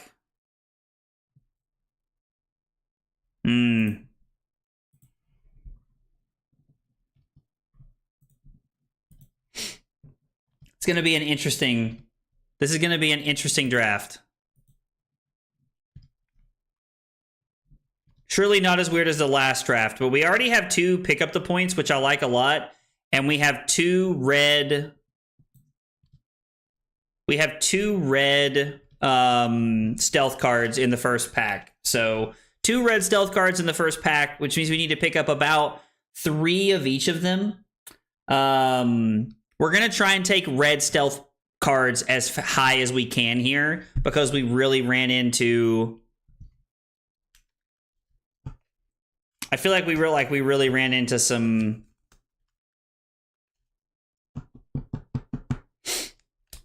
Like, we were forced into taking these attack reactions that didn't do anything for us on daggers.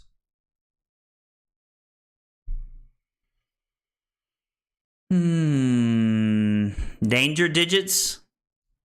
With more recursion, this looks a heck of a lot better than it did last round. A lot of good draconic cards here. I think it's just the danger digits because now we have a chest and we have an arm piece here. I think the digits is the best thing. Red tip-off is a consideration. We could take a blue because we only have 1. Plunge the prospect looking really good. I really like the layer of the spider. I do not feel like we had enough defense reactions last time around, but I think we're going to need more plunge the prospect here, and we're going to have to hope that this comes around because this will only be our 3rd red stealth card here, so we're going to have to be a little bit careful with what we're looking at. We're getting pass cards from Joe and Pockets this time around. Who am I playing? 1, 2, 3, 4. Ian? We're playing Ian? Maybe I don't know who that is. I feel like having some number of defense reactions is a good thing. Mark the Prey at blue is fine. We have the leggings here, which is really good, but we also have a Den of the Spider. I like Den of the Spider quite a bit. It's good against Fang, but other times it's just a 0 for 3. The leggings feel very powerful here. I don't know. I'm kind of thinking that the leggings are like where it's at right here. Like the Den doesn't seem bad. And the Den and the leggings are really my only 2 options here.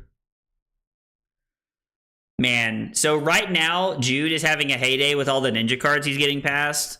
We're going to take the D-React, and we're going to hope some immediately rewarded. Yo! Okay. Okay, so there's insane value for us here. This is just, like, the best card, right? Like, Bite is just insane. Like, Bite's just insane here. Mark of the Funnel Web's not bad. The Leggings is good. The Bite is the best card. Red Bite feels like an absolute slam of a pick this late in the draft.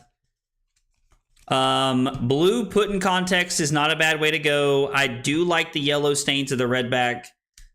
We already have a Defang the Dragon and a Den of the Spider, but we just want... How many red contract cards do we have? 1, 2... We have 4 red contract cards right now, which means picking up another one's not bad.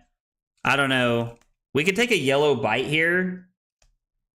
I don't hate the put in context, though. The blue put in context feels like a good one here.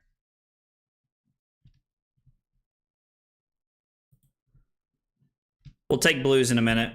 I don't know. We'll take blues in a minute. We have a Danger Digits and a chess piece. This is Jagged Edge red. Reaper's Call is a good blue to have because it's a blue that allows us to mark. I like this card quite a bit. I think this is a good pick. Good place for us to be. So we have basically 5 resource cards here. Bunker Beard feels like a pretty good one to pick up here.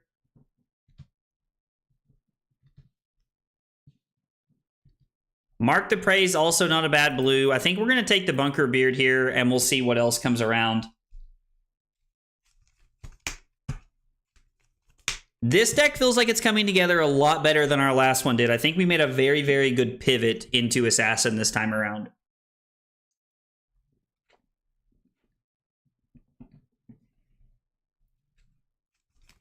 Feels like we made a very, very good pivot into Assassin this time. Bunker Beard was your nickname in high school? Dude, y'all don't know how many nicknames in high school Trent had. Red Reaper's Call feels good.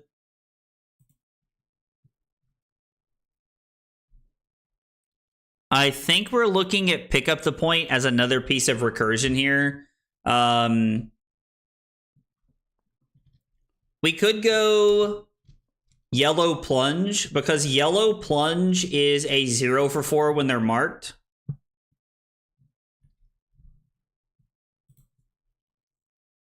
Let's stick with recursion and blues here. Scuttle is probably the best card here. It's better than Incision, I think.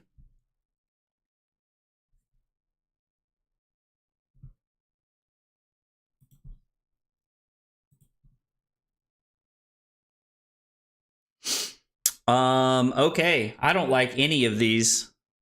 I mean, I guess we could take this as a card to have. Right now, we're looking at what?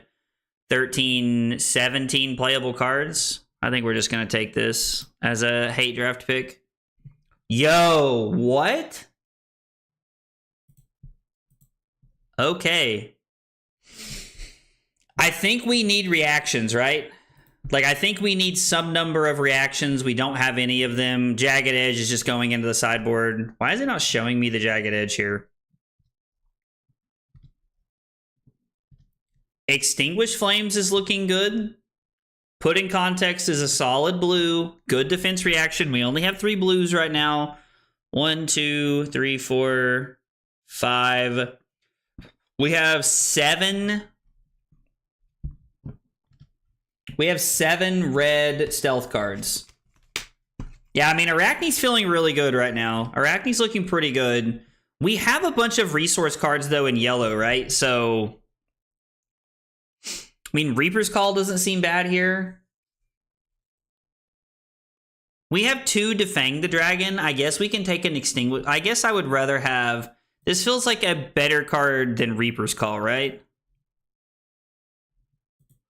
I'm going to take the red Reaper's Call here.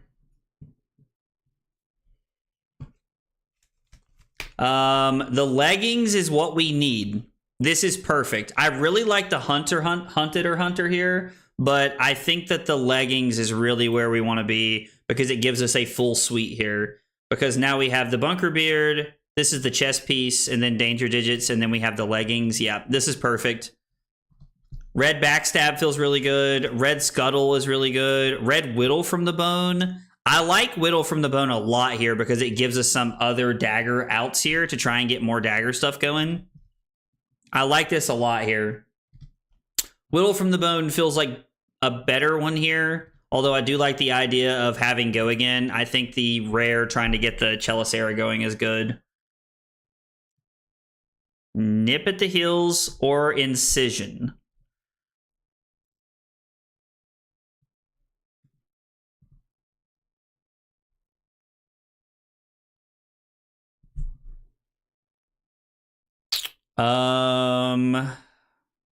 Incision's not bad here. Went full Ratatouille on a guy and killed him with my thumb. Bro, what? Yo, Trent is like living a fever dream over here, dude. Trent's like living it up. Yo, what? How?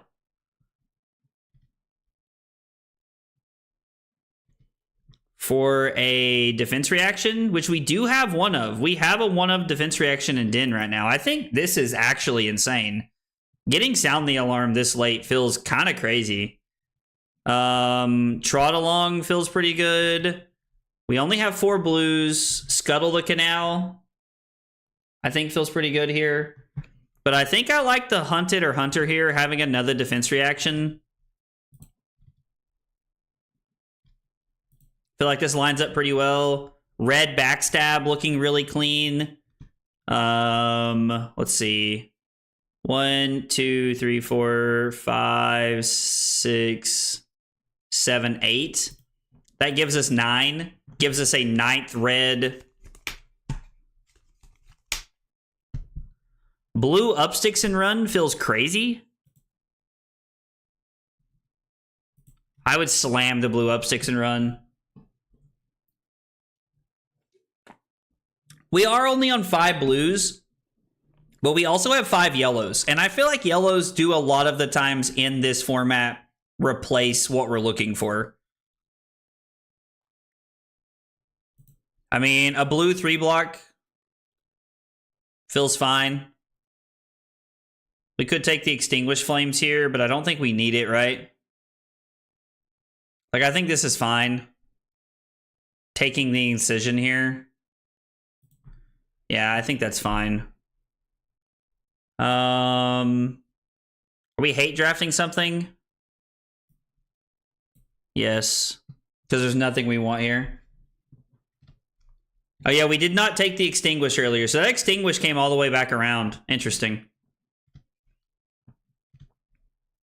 We are hate drafting this. I don't want to have to play against this.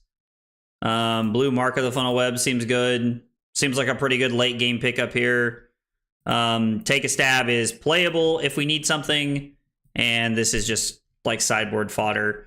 So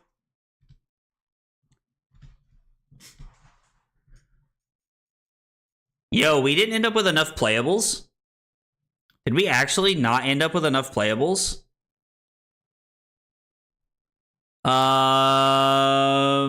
Yeah, we really did. That's actually crazy. 21 and 7's 28. Yeah, I guess this works.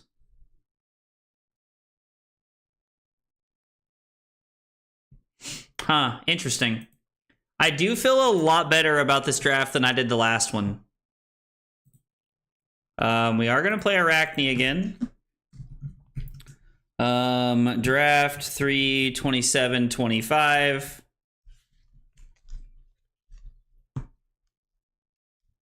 I don't even really feel like we hate drafted. We didn't have cards we could take there. Did I hate draft a lot at the end?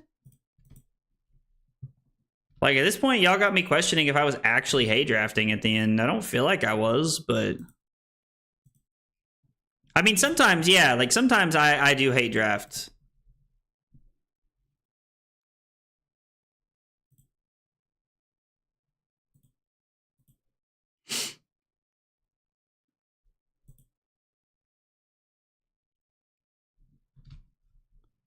There's 31 cards here. I think we only had 28 playables.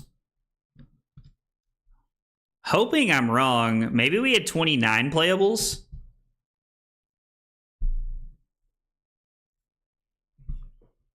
Backstab, bite, defang. Yeah. Plunge, whittle, scuttle. Or I'm sorry, whittle, mark. I think we have...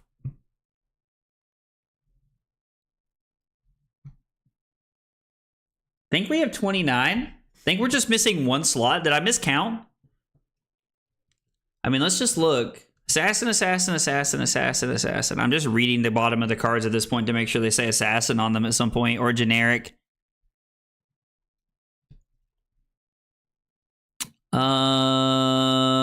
Yeah, so we're playing one cracked bauble here. I mean... yeah, it's less than ideal, but it is what it is. I definitely feel a lot better about this deck than I did my last one. That's for sure. We don't need this anymore. I don't really want to talk about the Aurora deck. We probably won't. 1, 2, 3, 4. I'm playing Ian. Maybe Ian's already like posted a game adding me or something. Yep, they sure did. Literally posted it and said, at Agroblaze, I guess. LOL. I don't even know how to feel about that. This guy like trying to get in my head before the game even starts. It's working. So you think I'm like not a person? So you like think I'm just fakesies? Fakesies. Hey, what's up, Svet? How are you, buddy? Yeah, I don't think it's that bad, Chopper. I don't know. I'm skeptical. We'll see what happens. The one of Crack Bobble scares me. I won't lie. I feel like we're gonna lose because of that shit. I guess that's true. Is Public Bounty the one that doesn't block? Because that card I hate. Like, that card I actively pass on, but I guess it's just better than Cracked Bauble, right? My man said, just don't draw it. Duh, forehead.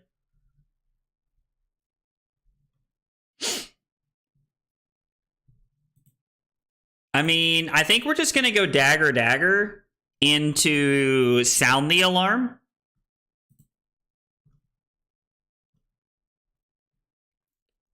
And then we can Arsenal the Reaper's Call here, right? Like, we just want to get cards out of our opponent's deck here. I've gone to one with a Cracked Bauble.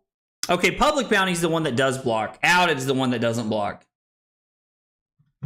My man said just both times didn't draw it. I mean, listen, better lucky than good, right? Better lucky than good. Do I want to let this hit? Like, do I want this to happen?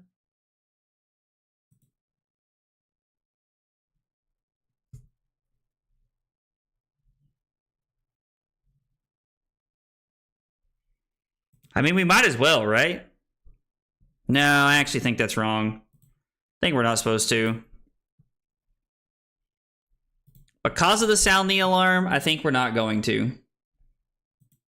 Uh-oh. Shit. My God, I'm all over the place. Sorry, opponent.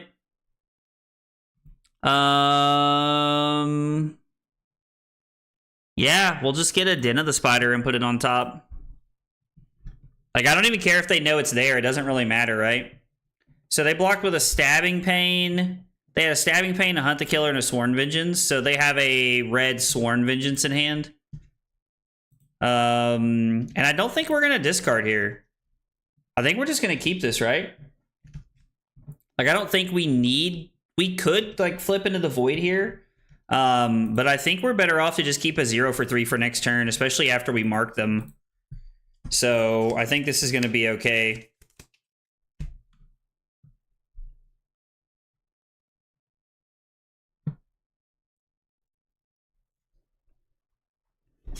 I mean, I do like that Den marks for sure. Like, it does feel really good that Den marks and allows us to, like, do this whole thing. Defang the Dragon looking insane here. So is there any chance that we are going to block with Whittle? We're going to block Den of the Spider for sure. We can go Dagger. Flick the other Dagger with the Danger Digits if we would like to. Or just see what happens, I guess. Hopefully my opponent has to pitch a red here.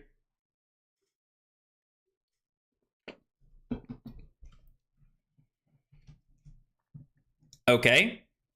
So they kind of just like have the whole thing here. So right now their next dagger is getting +6.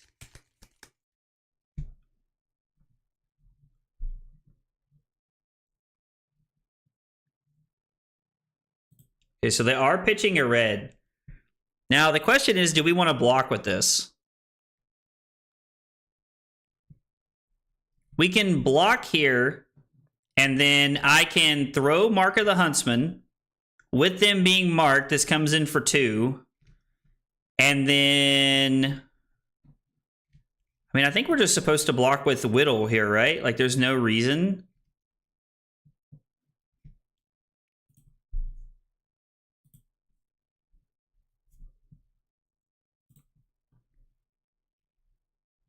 We're just going to play the Den.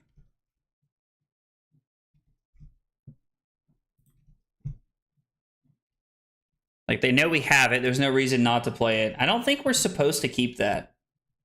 I don't think we're supposed to keep the Whittle. It feels wrong because, like, it's like my only card that allows me to equip Chelesera or Chelicera or whatever the heck it's called, but...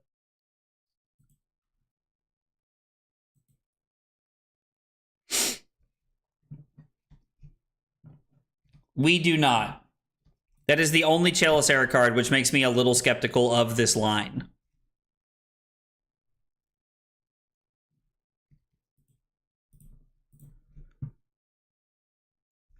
I think we're going to throw this because I'm pretty willing to break it if it hits them.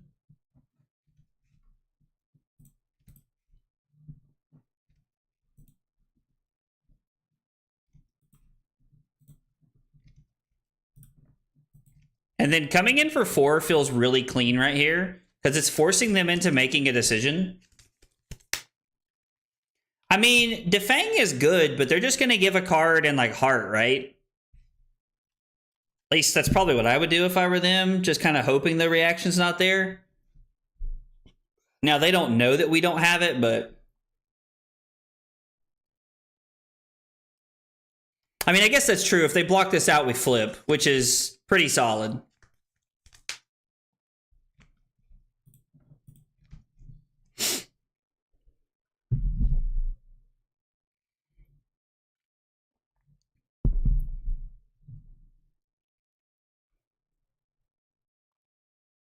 I mean, that's true. If it hits, we get go again.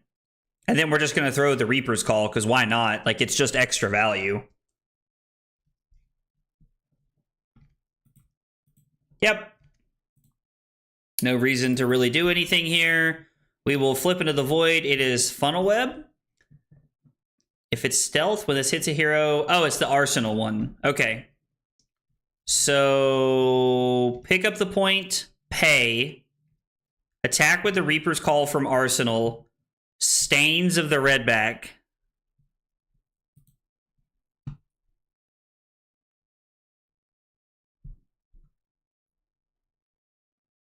No, it's not even right. Since they're marked, our turn is just going to be discarding this. So we're going to go Reaper's Call. We're going to go Reaper's Call, discard this to this, and then play Stains of the Redback because they're marked.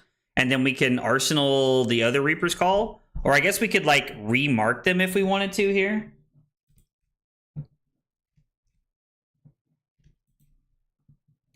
So we do not need the Nip at the Hills, right? Because this is 3, 6, 8.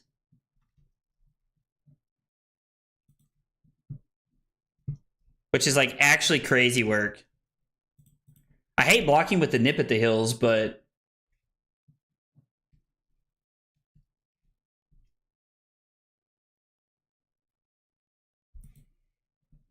Blistering Blade is +2, so it's going to go up to 8. I'm not going to give these up here. I would rather save these for a different hand, I think. So we'll just go ahead and take 5 down to 14.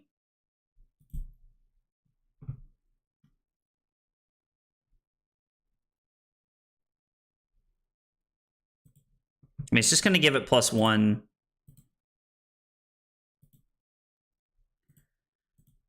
I'm trying to keep an arsenal for next turn was the idea, Chopper, but I don't hate the idea of blocking 6 here. I don't hate the idea of blocking 6. Because if we do block 6, then, like, I guess we're still able to play out our entire hand here. So it's going to be... Are we going to discard the Reaper's Call and Arsenal to pick up the point? I think so, actually.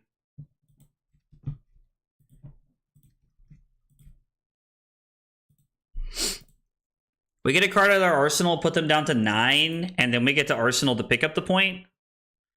Uh-oh. We did the one thing we were told not to do.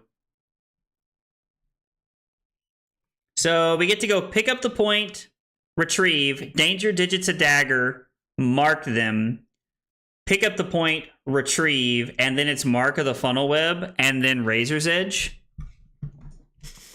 Now that does require us to not block with any cards from hand.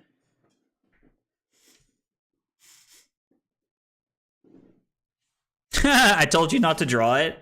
I mean, there's not really a hand that lets us do anything if we block 6 here. I don't like blocking 6 because I don't really think we get to do anything here.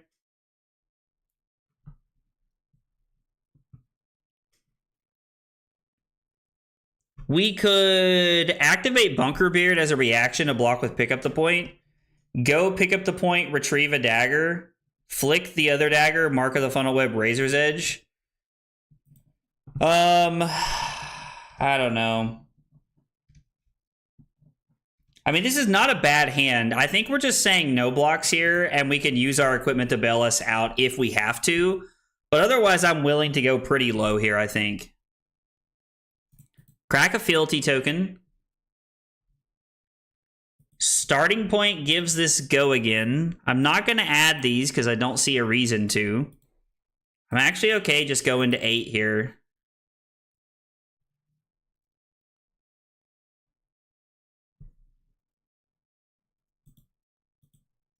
We're going to say no blocks.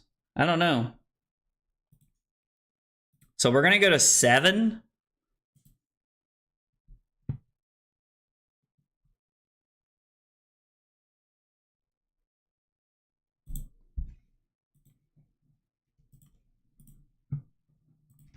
Get our dagger back.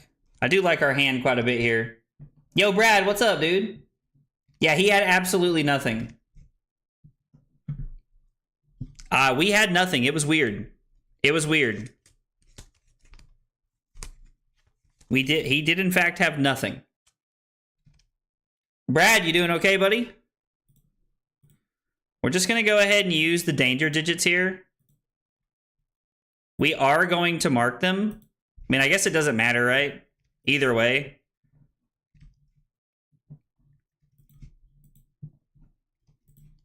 And then we get to re-equip our dagger again, which is really cool.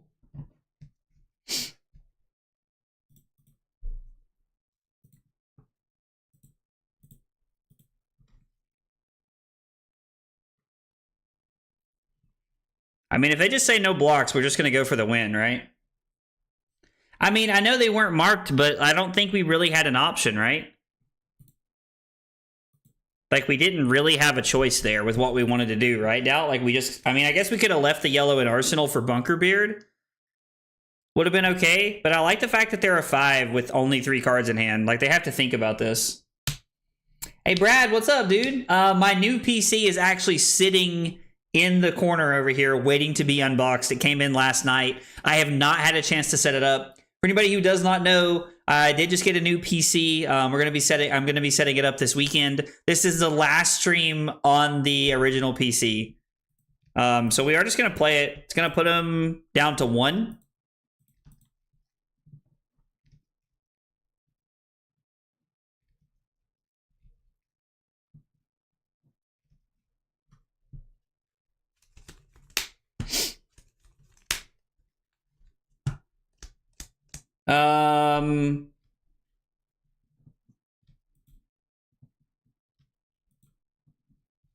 We could have.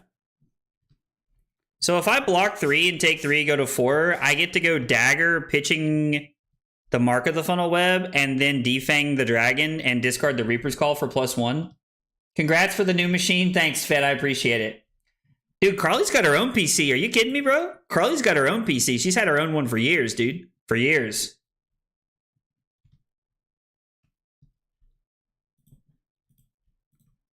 Carly is a gamer.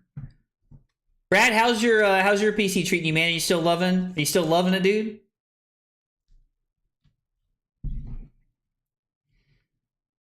Is it McDonald's because you're loving it? Carly played on the console for years when we started dating. And we're kind of going for the win here by trying to discard this to defang the dragon. But I think it's better than throwing the dagger here. Oh, Sag. Carly did play on a console for years when we started dating. Yeah, for a long time she was on a console. This would be a great time to draw that bite. Or throw yourself at them.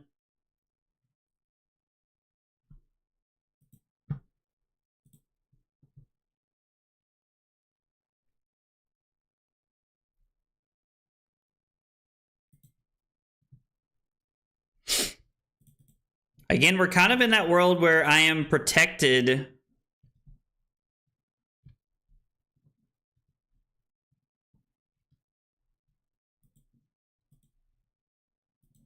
I'm kind of protected by my equipment here. I mean, they have go again, but without 3 fealties, it doesn't matter, right? Hey, Latara, what's up? Draft's going well. I did not do very well the first draft, but this is the...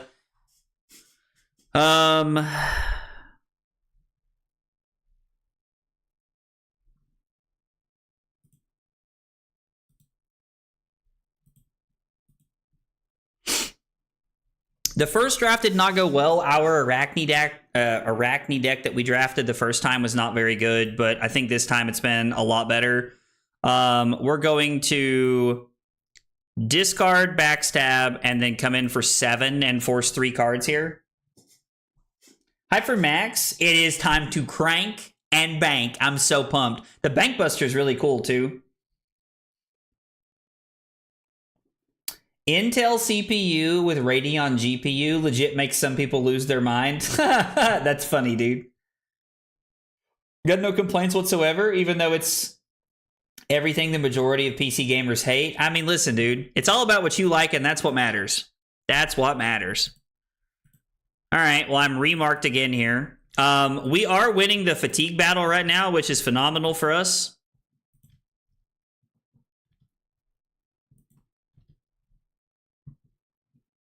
So we're going to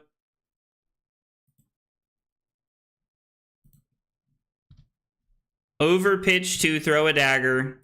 I know that it kills them, but we're just going to go for this anyway.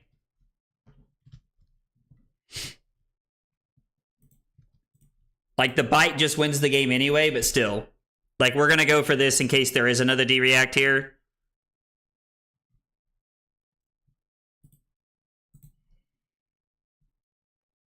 All right, we played a lot better that game. Things felt a lot cleaner there. That was a much better game. I guess let's go ahead and update the old OBS record here with what we got. And we'll see if we can get the next one here. No. You were right, Chopper. It wins. I was just trying to play what I felt like the best way to play was. Let's see what this 1-0 game is. Oh, it's still here for us to join. I hate when this happens. I have to come off full screen to be able to do this. Oh, Lord. Lord.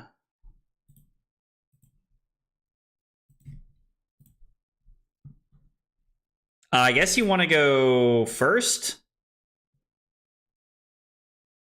No, we want to go second, I guess. I truly don't know what the correct play is here. This is my draft deck we just got. Yeah, I think so. I really don't know if going first or second is correct here, but we're gonna see what happens.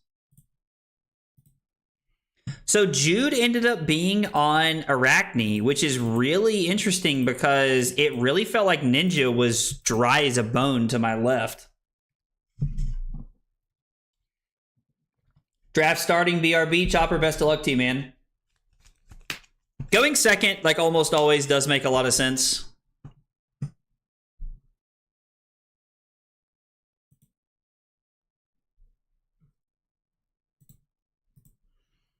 I would like to try and keep the Reaper's Call here.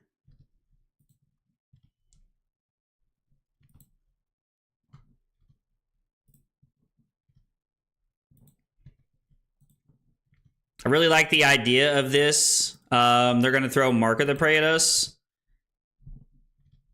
We're just going to go ahead and block this out. I am going to give them the Den of the Spider here. Seems like we might as well. Yeah, it makes sense that we probably still want to go. That we probably still want to go second, but going first does seem very reasonable.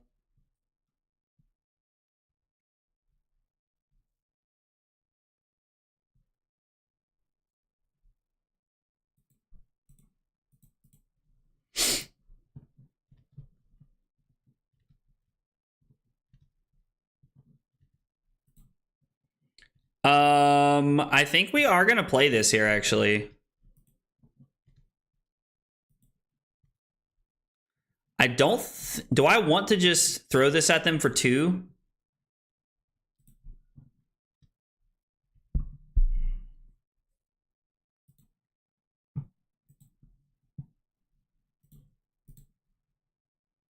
I don't hate this because this is like a pretty decent effect here. Just realized my headset's been turned off forever. Hope I didn't miss anything important. Yo, Joe said we're all 1-0. Let's go, dude. There's 3 Arachnes in this pod? Interesting. This is the one from Arsenal. So, I mean, this could be relevant. This could be relevant here. I don't know. We'll see how Jude plays this. Jude's a really good player.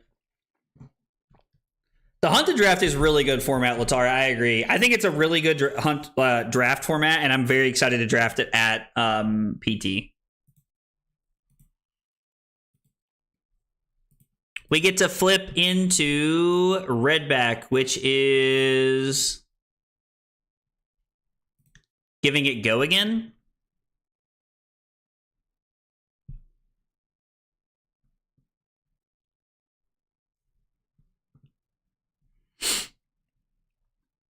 So what if we went throw yourself at them, hit them with the dagger.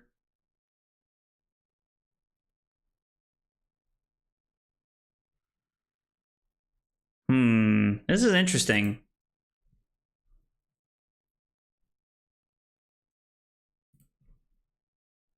I think I'm gonna say no blocks here. And then we could always go for like the funky play of giving them the bunker beard here to try and close this one out if they just do nothing. Redback being go again feels really good. Because we can go backstab, discard, throw yourself at them. This is +3, right?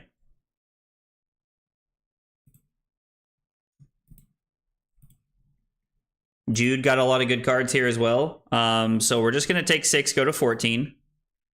This does not get go again. And we're going to discard to throw yourself at them because I think I like to pick up the point better here.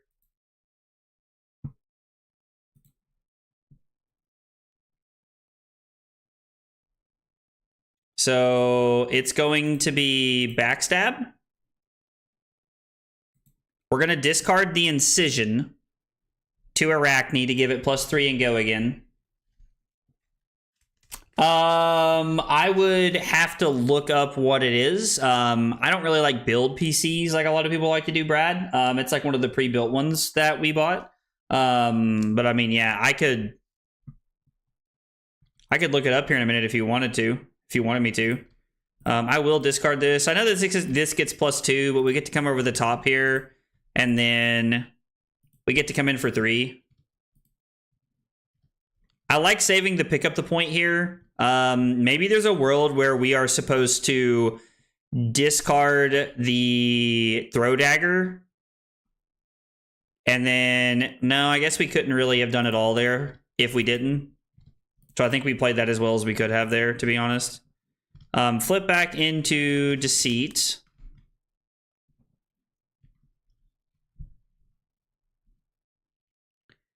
So it would be throw the dagger, break it if it hits, retrieve a dagger, and then throw bite, I guess.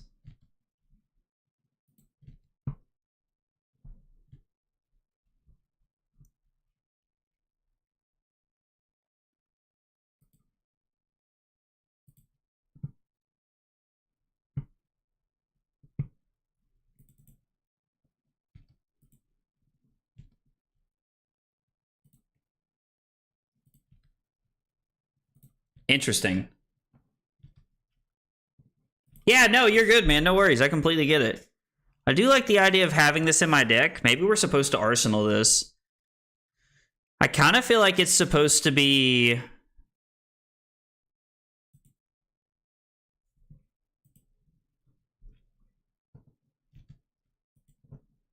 pitch the hunter hunted to re-equip a dagger, and then his 3 go again. And then maybe we just arsenal the bite here. I don't know, maybe we throw the bite? This is one of those times when like I kind of struggle with like piecing together my hands here and what I want to do.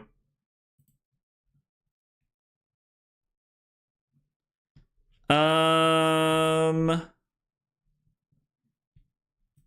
guess we can just flick one of the daggers here. It's just an extra point of damage. And then I guess this gets to be for 4. So it basically ends up being a 0 for 5.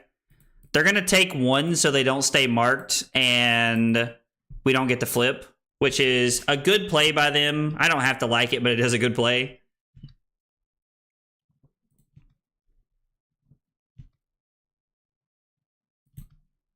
I think this is no blocks here.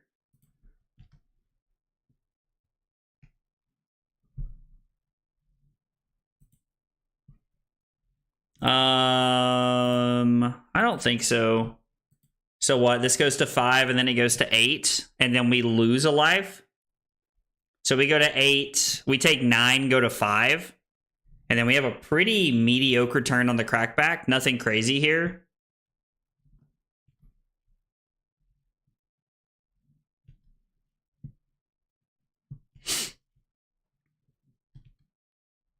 Am I like... Is it me? I was like, am I lagging? It's like, I'm assuming it's me that's behind. And then we'll say no.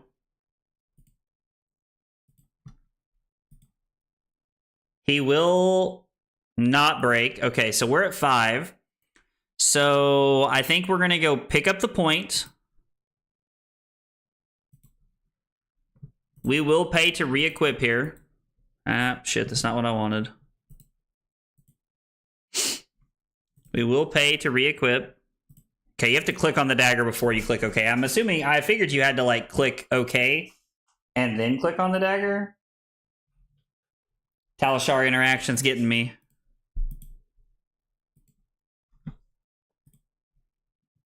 And then it's going to be throw the dagger.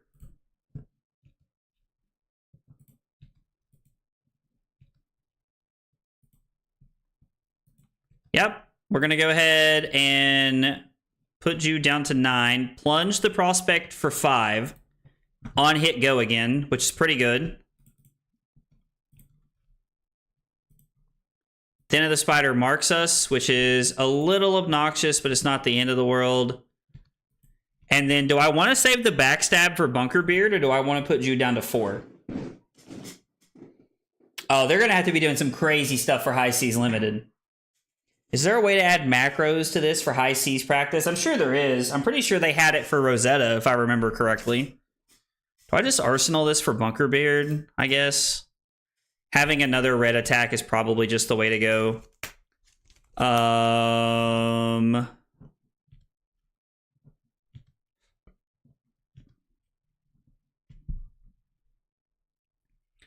attack with backstab, discard a Reaper's Call, play Razor's Edge to make it 7, and then attack with Whittled from the Bone. Because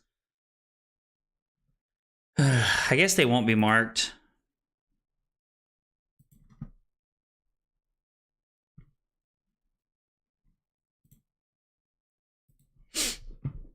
I am just willing to go to 3 here.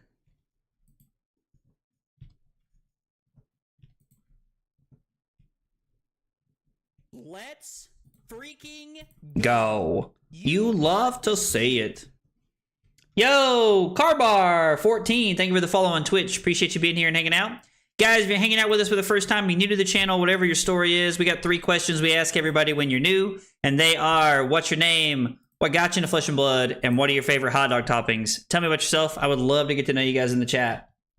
My follow was long overdue. I love it, brother. I love it. I appreciate the follow, man. It means a lot. Yeah, so it's going to be 3 go again. We're probably looking at danger digits here, if I had to guess. Like, danger digits just gets to close the game close to the end here. So it is discard the Reaper's Call to mark them. This goes up to 4. Then it's Razor's Edge, Whittle from the Bone for 3. I'm a little worried about not having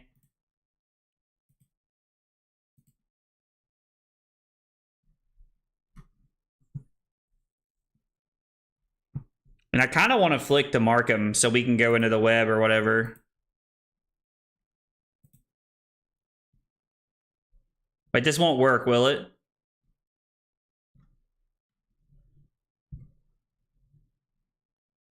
Shit.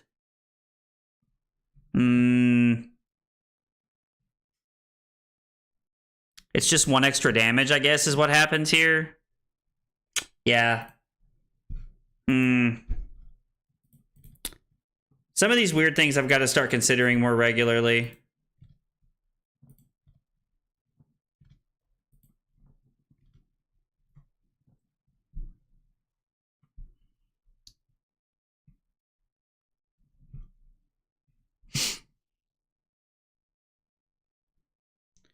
So we could block 5. That's just not correct though, right?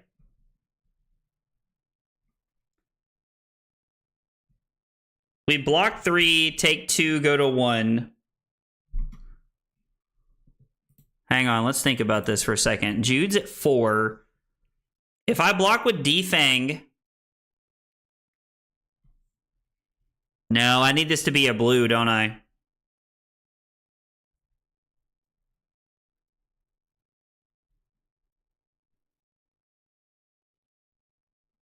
I don't think there's really a hand that works here. Now I think I'll go to sleep. Svet, thanks for hanging out, man. Appreciate it. Hope you have a good night. So we block 3, take 2, go to 1. And then we're looking at sound the alarm. And there is a defense reaction left. But I don't think it's going to matter. And we can arsenal this as the +2 to try and close the game out. No, we need to arsenal this as a 3 block. So it would be take 2, go to 1. And then it would be throw 5. And then Arsenal Defang.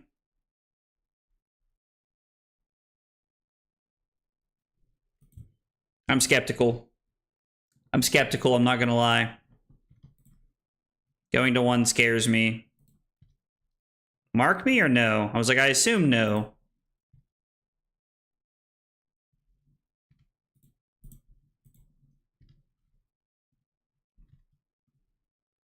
So they have tip-off, stains, sound the... Oh, no.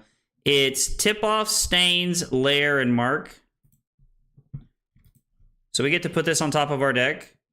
And then we're going to draw the last 4 cards in our deck. They give us stains, so they have tip off, lair, and mark.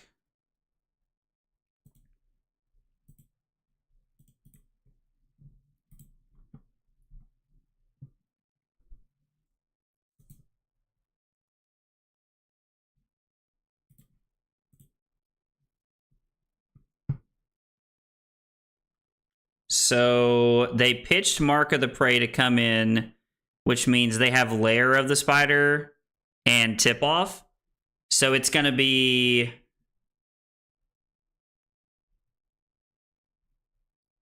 Hunt the Hunter and Bunker Beard to give up our red attack. No, it's going to be Hunt the Hunter and Mark of the Funnel Web. And then it's going to be pick up the point for 1, get it back, throw the dagger, throw this. Yeah.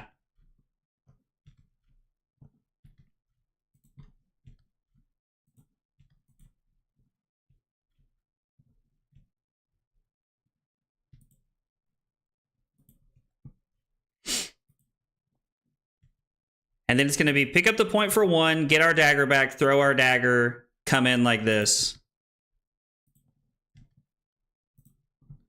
I wish we were getting the value out of this turn, but we're not, unfortunately.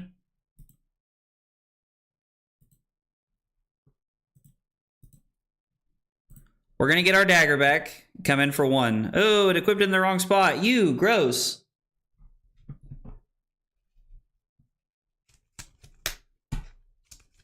We have a blue up 6 and run, a nip at the heels.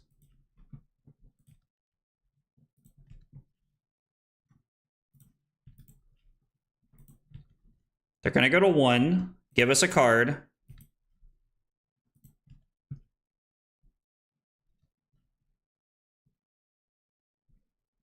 And the bite's not in our deck. I don't think we have a flick target left. I don't think we have one that...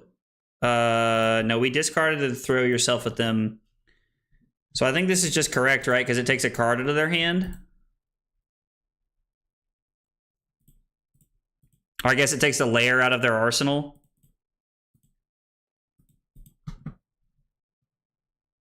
It's the bauble. Forgot about the bauble. So we're just dead here. I needed to be able to keep the nip at the hills to come over the top for 1 last turn. Was there a world where... Was I just supposed to not re-equip a dagger and play the nip at the hills?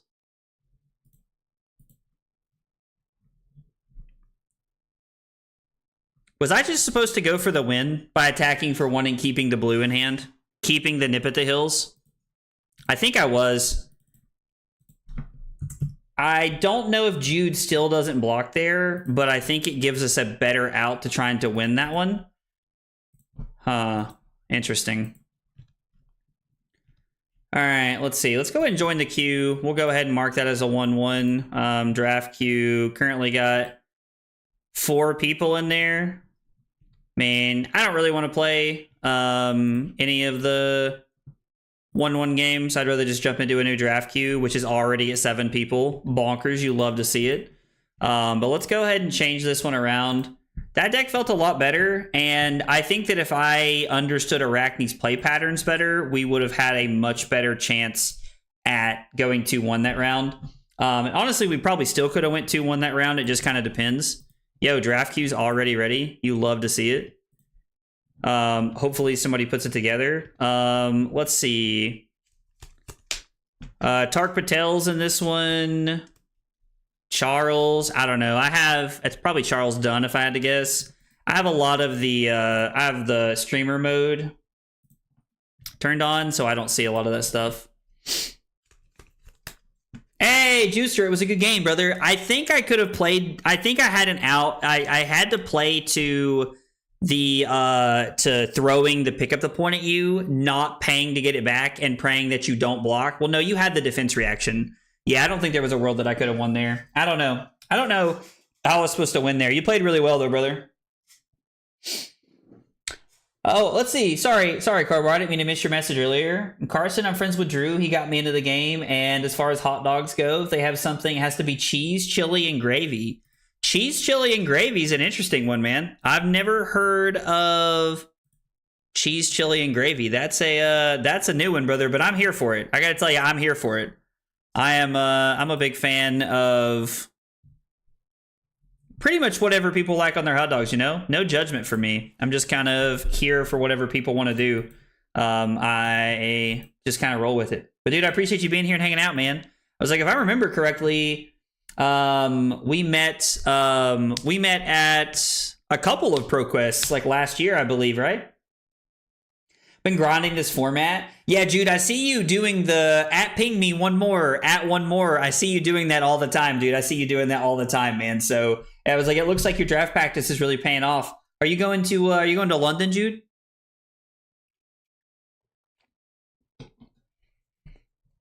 I'm hoping we can get into a Fang or a Syndra deck this time around. I do think that I made the correct choice to pivot into Arachne after everything that happened, how that one started. I'll see you there. Yo, Jude, let's go, man. I love that. I love that, brother. I'm glad to hear that. What's happening?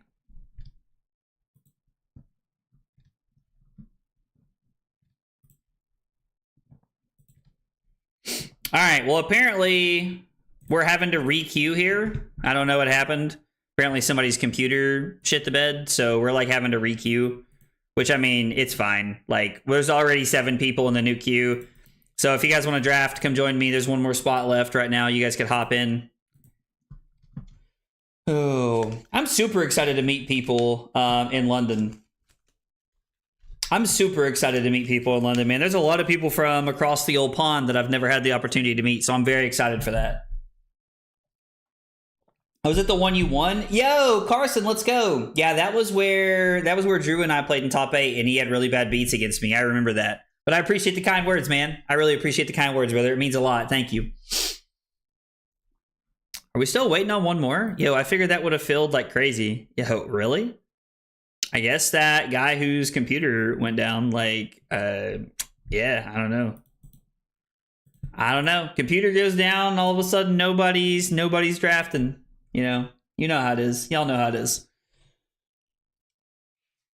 So we had a pretty bad Arachne deck to start the night. I feel like our second Arachne deck was a lot better. It looked a lot cleaner. I really enjoyed the second draft a lot more. So yeah, I think this last one's probably going to be pretty clean. Hopefully we're not forced back into the hopefully we're not forced back into Arachne, but I mean, if we are, then we'll play it out no matter what happens. But maybe if I rock a red headband, I can also be good. Oh, Carson, that's hilarious, dude. I appreciate that, man. That's hilarious, brother. I have to say, the red headband almost like kind of started out as like a meme when I started doing it, but I've really enjoyed it ever since. I feel like it's actually like really cool because people recognize me from like across the event hall, no matter where we're at. I will not be doing Rivals tonight, Brad. My cousin and I film our podcast on Thursday nights, so there is not Rivals on Thursday because I'm trying to make sure that we get to film our podcast episodes. Yo, somebody join the Discord? Let's go. Welcome to the Discord. We're happy to have you. That probably happened a while ago and I just didn't realize it. I guess I'm going to leave the voice that I was in my Discord just because I assume people would want to draft and like hang out and chat and stuff, but I guess not. So, anyway. All right, here we go. We got all 8 people. Plunge is pretty good. Oath of Loyalty is a really, really good one. It does put us into like pretty much one space here, but I think Oath of Loyalty just being a 0 for 4 with Go Again is really good for Syndra or Fang. I don't know why we wouldn't take this card. The Blade Beckoner Boots is also a very good one, but I think we'd have to be silly to just pass up Oath here. A lot of good equipment in this one so far. We're just going to take the Oath and see what comes to us. Who's passing to us? Charles. And we're going to be playing 1, 2, 3, 4. We're going to be playing TP10. TP10. Calming Breeze, not bad. Hunt the Hunter, a pretty good one. I like this card quite a bit. Red Fire Tenant Strike First is also solid. There is a Warrior card gone already. Jagged Edge. Calming Breeze is actually insane. Bunker Beard's not bad. I think we're going to take the Hunt the Hunter here. No, I don't know. The Fire Tenant Strike First is probably just better, right? Because it's just a red 0 for 4. Probably just going to try to lean into Ninja. It looks like Ninja is decently open so far. At least it looks like it anyway. Silver Talons, the Ninja chess piece looking pretty good here. Blue Silver Talons is solid because it's a blue 3-block. I think we'll take the chess piece here and kind of see what keeps coming around. Whittle and Mark in this pack, so maybe Ninja's not as open as I thought. Nah, Hot on Their Heels is insane, right? Hot on Their Heels is just actually insane. Yeah, Ninja's looking pretty good so far. Mark with Magma, also insane. Growl Claws, whatever the hell it's called. Yeah, I think Mark with Magma is a pretty easy pick. We got some pretty good start here to a Ninja deck. Also, Brad with a big Hydrate. Let's go. We get some time here at the beginning of these. We already have the chess piece. Burning Blade Dance or Trap and Release. Probably just Burning Blade Dance, just a 0 for potentially 4. So I like this card quite a bit. Just picking up a bunch of reds here. We're probably going to look to have 6 to 7 blues this time around. We could have taken Rake Over the Coals, but I don't really think it's even that good here. It's probably, like, I mean, I guess it could be a red 0 for 4 if the hand lines up with it. If you have, like, blue and 2 attacks or something, it could be okay. Mark with Magma is a good one, but I kind of want to take the arm slot here. Danger Digits is one we could hold out for. Take the 1 for 4 here and hold out for a better arm slot. No, let's take the Hand of Vengeance here. I think this is fine. We don't have any blues yet, right? I mean, yellows are kind of the same. This is a yellow 0 for 3. Or we have a blue that kind of works. I think we're just taking the yellow here. Blues and yellows aren't exactly the same thing in the Ninja class in draft, but red Tag the Target or red Lava Vein Loyalty. It's probably just Tag the Target. We like the marking concept here. We're going to take Tag the Target. Art of the Dragon Scale coming back around feels really, really good. It's just a 1 for 5 finisher here that we can pick up. Bunker Beard doesn't seem bad. Throw Yourself at Them is also not bad because I like the idea of flicking things at our opponents, but we will take a blue this time around. I think we are going to need blues. Poison Blade is just a solid red. Like, Grow Wings, blue 3-block, insane. Scuttle the Canal goes into the side. Oh, no, you're good, dude. So the podcast is actually not just Flesh and Blood related, just so everybody's aware. The podcast is just like me and my cousin talk about, like, video games, life, like a lot of things in general. Yo, holy cow. But you can do ! Podcast. Actually find a link to it in the chat. But it is just about life in general. It's not about anything specific. It's just about, like, cards and, like, it's about cards, video games, like anything. Really, we're going to take the Blood Runs Deep. I mean, we've got an Oath of Loyalty and a Blood Runs Deep. Red Dragon Power is insane. And right now we have couple of Chain Enders. We could take the legs here to have us an arm, a chest, and a leg slot here. Nerd stuff, I'm here for it. Dude, I felt that, man. I felt that. I was like, as a fellow nerd, I understand. Yeah, I think we just have to take the Dragon Power here. See, we got past the Danger Digits. We've already taken an arm slot. I don't think I can waste two places here. Lava Vein's probably just better than Trap and Release, although the more things we have with Mark, the more Felties we can create, which is pretty good.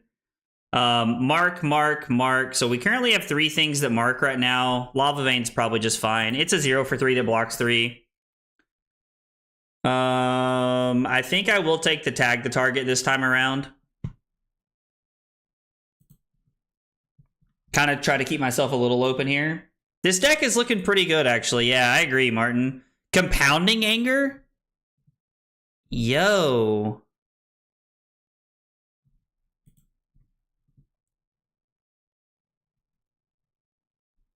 We got to focus on some blues here. I almost should have taken that trot along, to be honest. If it had been Nip or the other one, I would have. The Halo one was a lot of fun. Filming the Halo one was really cool.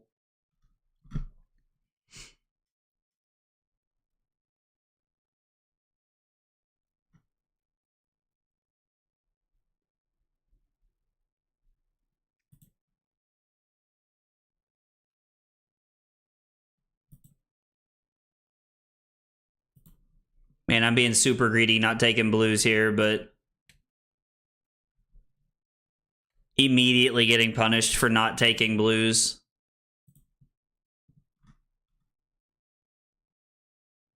We have to take the leggings. God, I know that I was just talking about that, but man, we have to take the leggings.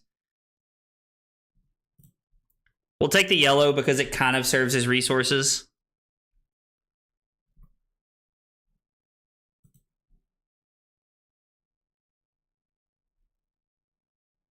Yeah, we'll take the Bunker Beard. Why not? Poison Blade. It's our 3rd blue. I mean, blue Poison Blades are fine. Yo, really good pickups late here for us. Like, blue Poison Blade is fine. It's not great. It's not bad, though. We do talk about it in the episode, but my favorite Halo game is probably Halo 3. Just because of the amount of time that, like, I spent playing it with, like, my dad and, like, and stuff like that. Like, it's just a... This card's... I'm very skeptical of March of Loyalty in this deck. Putting Context is a really good blue. The 1 for 4 Dust Runner Outlaw seems pretty solid. We have 4 blues and 3 yellows right now. How many 1 costs do we have? 1, 2, 3. We have 4 cards that are always going to cost 1. 5 if you count the yellows. I think we'll take the Pudding Context. It's just a solid blue here. I don't think we can pass up a second Danger Digits. I know that, like, we have the arm piece here, but I think that Danger Digits is just too good. I know the Fire Tenant Strike First is really solid.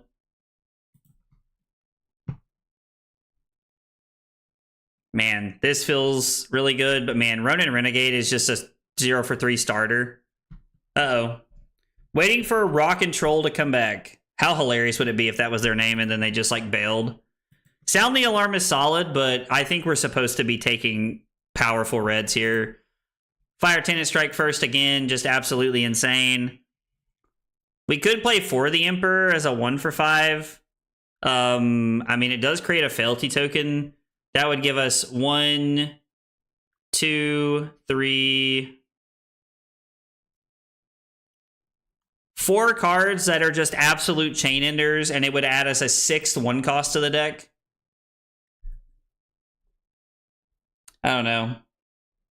Ronin is crazy strong late in the draft. I completely agree. Blue Cut Through. Calming Breeze. Is that card even good in draft?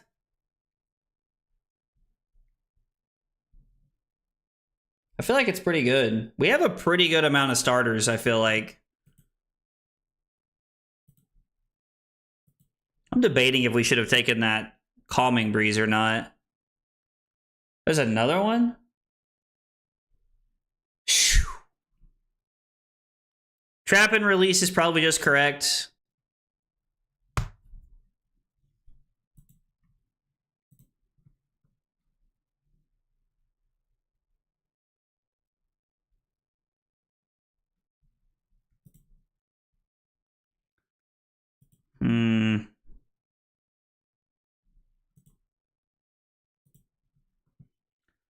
We're going to have to really be careful with the amount of...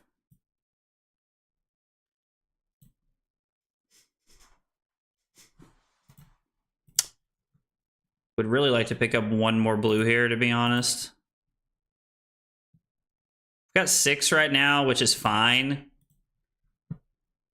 Okay, picking up a blue cut through as a last card is pretty solid. We got a big hydrate for Brad here.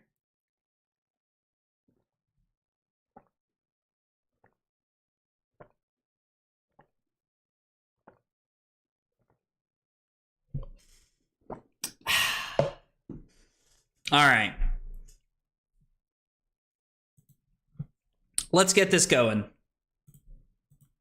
This is going to be Syndra. Today is the 27th. We're going to import the deck. We are going to cut...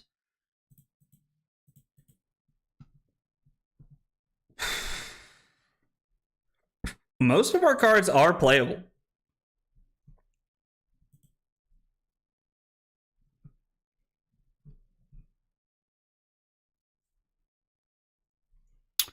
And Sisters of Fire. I know it's a red card. I just don't know where it's at. There it is. So we have 5 cards we need to cut. Probably some number of 1-cost cards is probably what we're looking to cut here. We have 1, 2, 3, 4, 5, 6, 7. We don't want this. I don't really think we want this. I think we would rather have that over that. So let's see. That's 1, 2, 3, 4, 5, 6, 7, 8, 9, 10 resource cards, 7 of them being blues. We need to cut 2 more cards. We can probably cut... I'm worried about 1-cost cards and like how powerful the 1-costs are going to be. Andy, it's a lot of fun, man. Poison Blade Red feels a bit bad. I mean, I guess it's a 1 for 3. Doesn't really do a lot. I was like, Andy, if you get a chance, man, you should join us one night. It's a lot of fun to draft and be online and stuff. It's pretty cool. For the Emperor, I mean, we have 1, 2, 3, 4 cards that are Chain Enders right now. Maybe we cut 1 yellow Throw Yourself at them. That leaves us with 1, 2, 3, 4, 5, 6, 7 red cards that always cost 1. Sometimes they'll cost more. I actually think we're supposed to cut the Dust Runner and leave in the yellow 3 block. I think is how we're supposed to play this. I don't know. We're going to try it and see how it feels. I am not convinced. I already have an @ which means someone probably already put a game together. Oh, I'm playing Tark.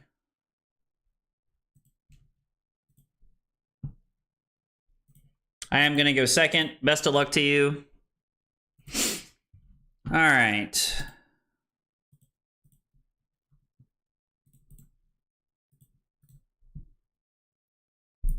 Getting a win against Tark would feel pretty good. Tark's like one of the better players in the world, I would say.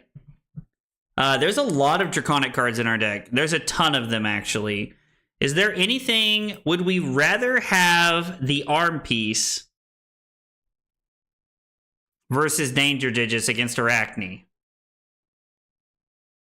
Probably not, right? Danger Digits is just insane. No resource cards in our opening hand is pretty awkward. We're going to block with Trap and Release. I'm going to try to keep the Fire Tenant Strike first if I can. I'm going to keep this because it's a 3 block.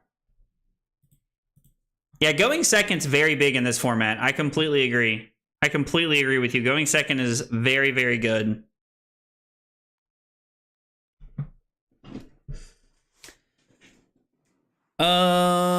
So what are we doing here? So it is Fire Tenant, strike first, Kunai for 2, break the combat chain, kunai for 1, hot on their heels for 3, spend our resource to get our other kunai back, arsenal the Lava Vein Loyalty.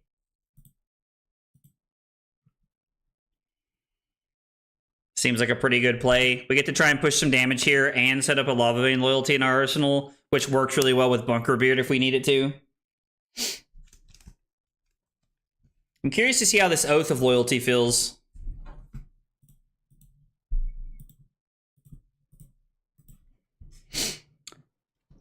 Dagger being for 2 feels really good. Den of the Spider does mark us, which is a little unfortunate. We are going to break the combat chain. It's going to be kunai for 1. This one probably comes through. Hot on their heels for 3. We're going to go ahead and mark them, and then I'm going to go ahead and activate Syndra, get my other dagger back, and then we'll just arsenal the Lava Vein Loyalty and set up for next turn. So this is currently dagger. Throw yourself at them, hot on their heels, Lava Vein Loyalty, activate this to get this back.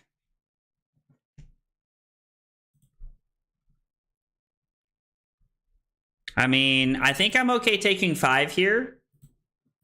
I know they get go again, but I'm not really super interested. I would rather be playing my hand here, right?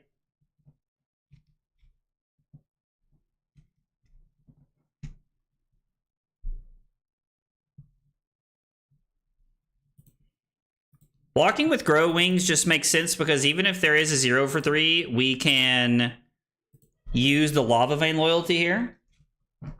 I mean, the fact that I'm not marked is fine, but I think I'd still rather save the 3 life, but I do appreciate you pointing it out. So we're going to lead on dagger, try to get some tempo rolling here. So now that they're not marked, we're going to play throw yourself at them, flick the dagger. I'm sorry, this is just incorrect. It's supposed to be hot on their heels for 3 go again. Try to mark our opponent again here. Okay.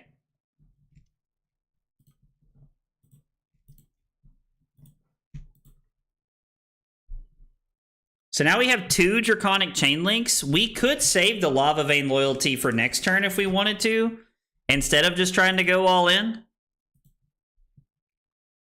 Like, we could save this for the Bunker Beard and continue to try to make a good play here. I could activate Cinder for 1. And I don't see a reason to get aggressive here. Like, we might as well just save this.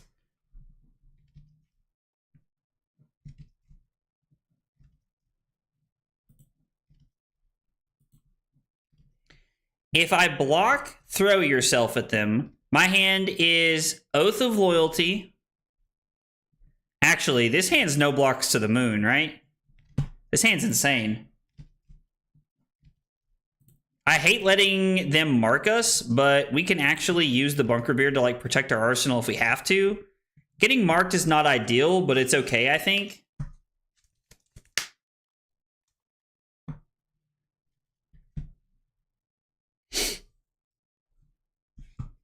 Yeah, because this hand is Oath of Loyalty.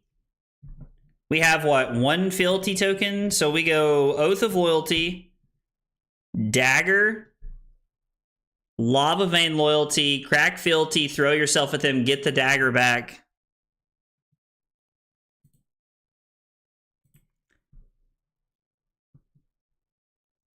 Okay, so they chose not to throw the dagger.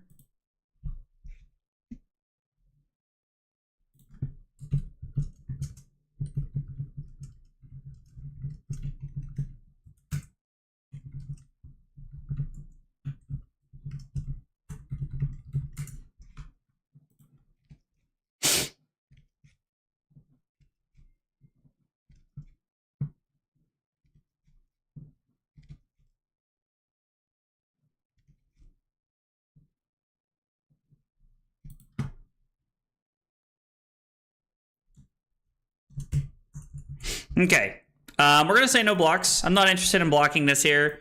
They wanted to throw the dagger afterwards. I'm still going to say no blocks. Although there's probably some rationale to us keeping this. To like trying to block that out.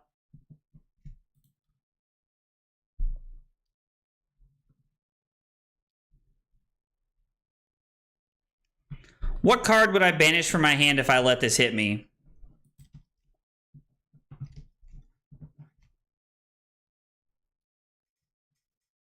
So if I say no blocks, banish a card from my hand, I banish the Ronin Renegade, right? Because it's Oath, Dagger, Lava Vein, throw yourself at them. I think this is fine, right?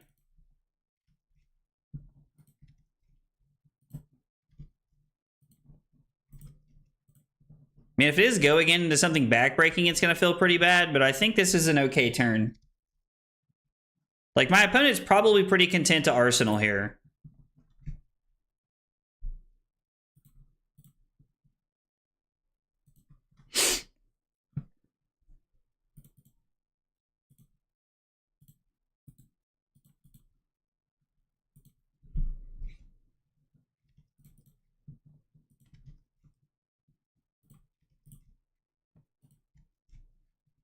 Probably buy a card from their hand here if I had to guess. Yeah. We're going to go throw yourself at them, throw yourself at them, throw the dagger, put them down to 9, and then kind of force our opponent to make a decision here. We could activate the danger digits from here, but I don't want to. I think I want to save the danger digits as long as possible.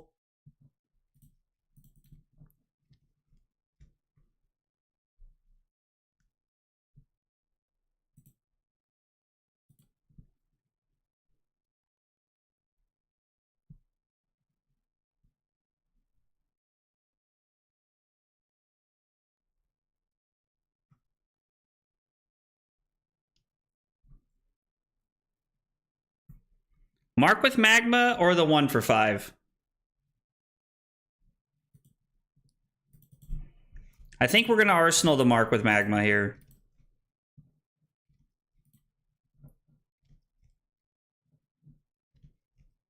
Because our best play is... I mean, I guess we could throw the Fire Tenant Strike first and then throw the For the Emperor here. So we come in for 2 and then for 6. We're not arsenaling anything. We probably should have given a piece of equipment there to block the mark. We probably should have given like the chess piece and then kept one of my and kept the other, the 1 for 5 for Arsenal here. I think I like this play better. This would be a really nice time to have Oath of Loyalty. No, actually, Oath of Loyalty wouldn't really do anything here for us, would it? And then just coming in for 6. Hey, Dylan, what's up, dude?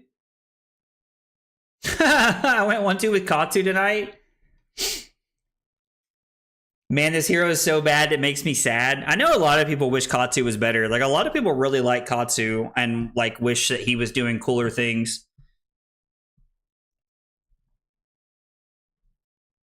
I don't think this is a Danger Digits turn. I think we want to keep this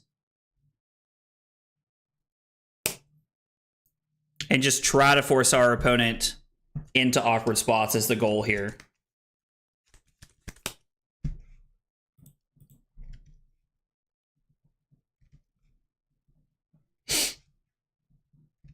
I would really like for our opponent to give up another card from hand.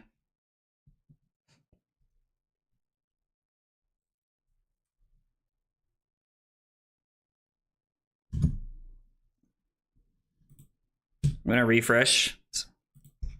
Okay, so they do give up another card. So it's 7-7.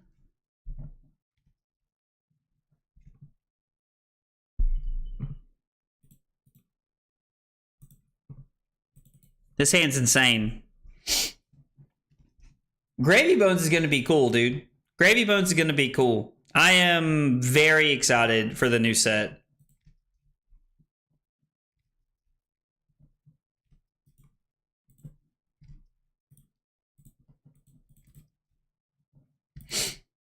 We're gonna hope they don't have something damning here in their arsenal.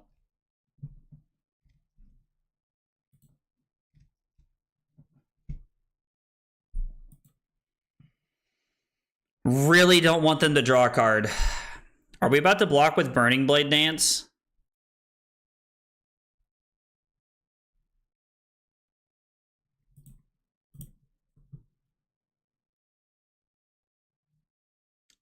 I mean, is there any world we're going to block with the piece here, the chess piece, and go to 1?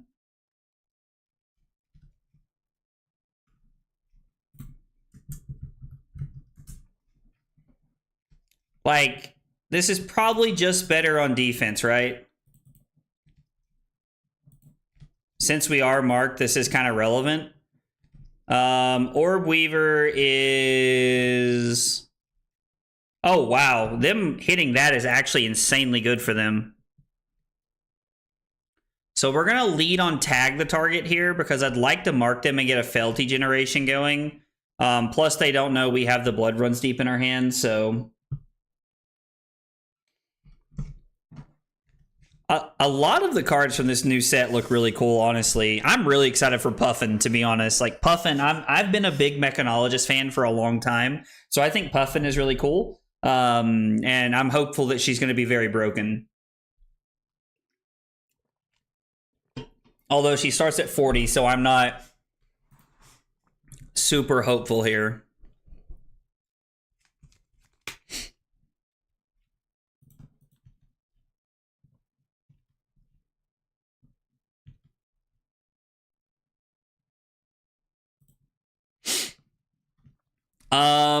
So this actually just doesn't matter. Like, having the combat chain is irrelevant here.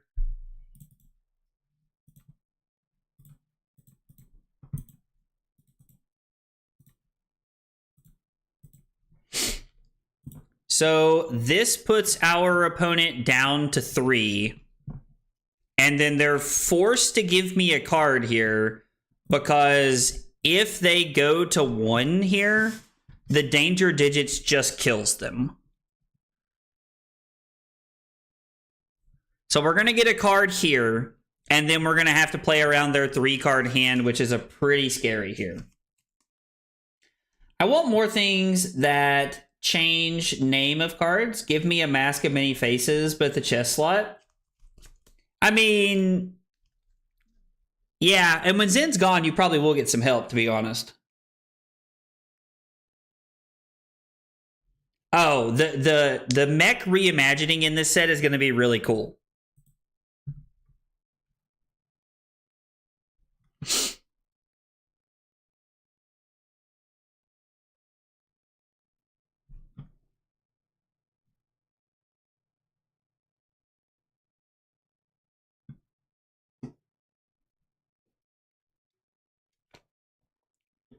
Was really hoping.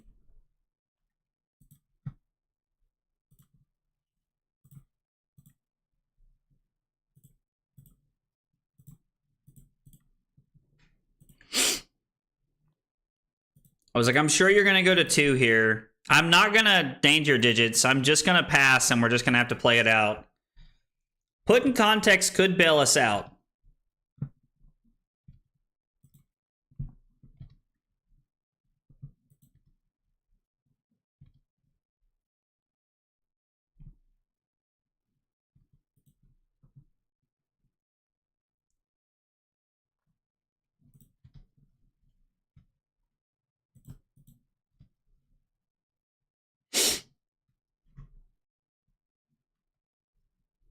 I'm willing to go to 3 here to see what you have. So you were banking on this winning you the game?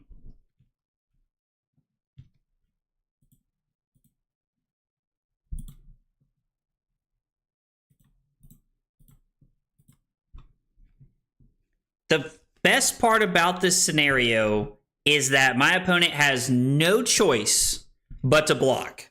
They go to 1, they're dead. Did you win the Fang Mirror Chopper? I mean, the fact that his name is Gravy is like one of my favorite parts about him, right?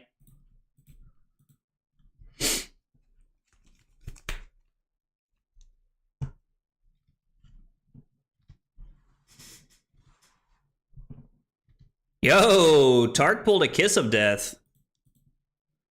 Getting 2 cards is pretty big here. Not having any daggers for the next turn is scary.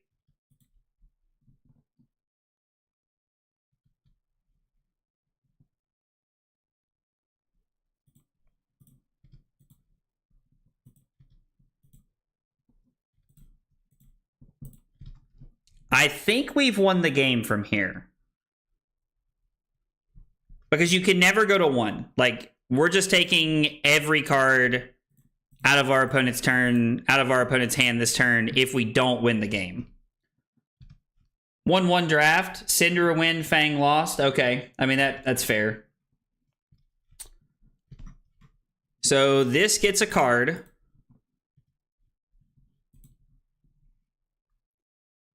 Are we supposed to break the combat chain? No, we can't. Right? We can't even get one of our daggers back here. Unless you have a defense reaction, this is just it.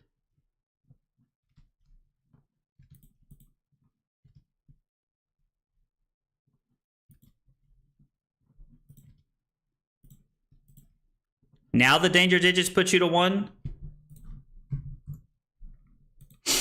All right. I was like, Tark said GG, so I'm assuming that means we won. All right, well, Cinder deck looking pretty good. I mean, to be fair, we do have 2 Majestics in the deck, so, like, it's not like it's, like, this crazy idea here. Let's see if this 1-0 game is still available. It's like, I'm sure it is, but we'll just double check to make sure. All right, we're playing against another Arachne. We're just going to run back the same 30 we played the first time and see what happens here.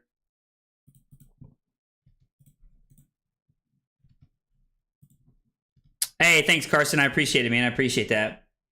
I knew Gravy Bones is a play on Davy Jones and Bones, but it took me so long to realize that Gravy is Grave. Yeah, there's like an extra layer in there for sure, right? Like, there's definitely an extra layer in there. Of like, you know, cool things that we're looking for there.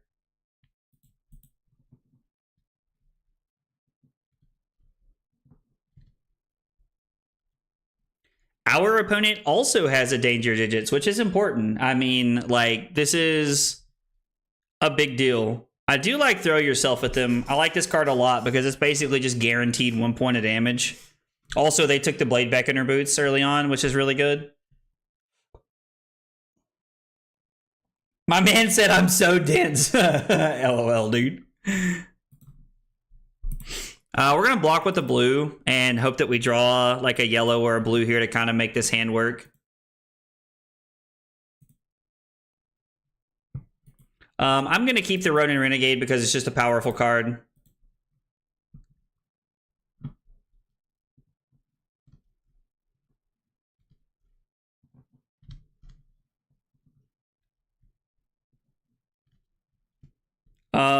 Oath of Loyalty, Ronin Renegade, or Hot on Their Heels. Pitch Ronin Renegade for Dagger? Or no?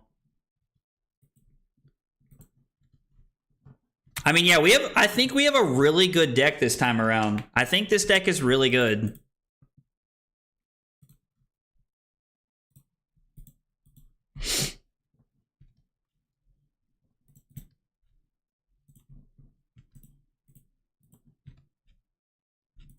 I mean, this was just a 3-card 10, and we're just going to Arsenal the Trap and release here. This hand's absolutely insane. I don't really want to get marked, but I think we're going to. I'm not going to throw my Leapfrog up on the chain. I think this is fine. We'll just go to 16. They're probably going to break their dagger this time around, if I had to guess. No.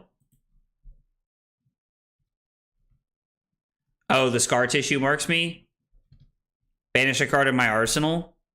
So I'm just going to say no blocks, right? Because it's going to be Fire Tenant, kunai, blood runs deep, activate, throw a dagger, throw a lava vein loyalty. Yeah, I'm just gonna say no blocks. And then we're gonna activate Bunker Beard here. It is from Arsenal, right? Yeah. And we'll just go ahead and block 2, take 2. Also, this hits us so they don't get to like go into the brood, the web, whatever the hell it's called. Yeah, we were definitely going to bunker there, for sure. For sure, Doubt. Good catch. Appreciate you pointing that out. But yeah, that was always the plan, buddy. Syndra is definitely one of those decks that I feel way more comfortable on, as opposed to like Arachne, where I'm still learning a lot of things. Syndra is definitely like my comfort choice. I will say that for sure. Kunai of Retribution. Probably just going to 12 here if I had to guess. As I try to like break my knuckles here. Blood runs deep, puts them down to 10, and then we come in for 2.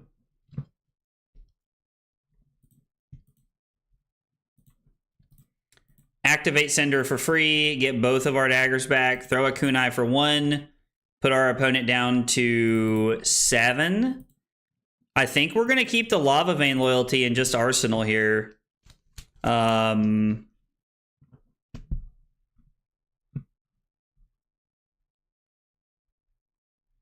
So it's Dagger, Lava Vein loyalty, 1 for 5.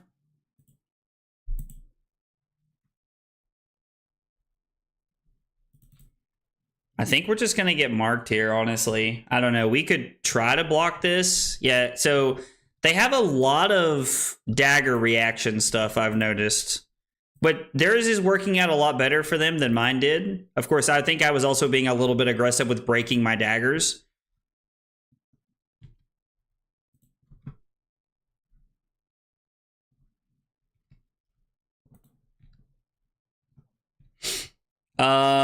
So it is Poison the Blade. We just block 5, right?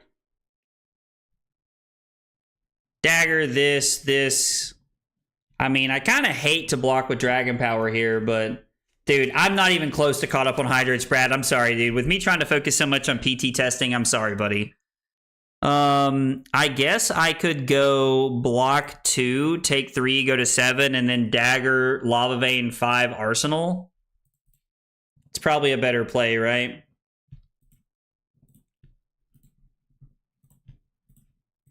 I was really hoping that Pudding context would get a lot of value on whatever they decided to finish the turnout on. But, I mean, I guess we could have given it on the dagger, right? It would have been a more effective use.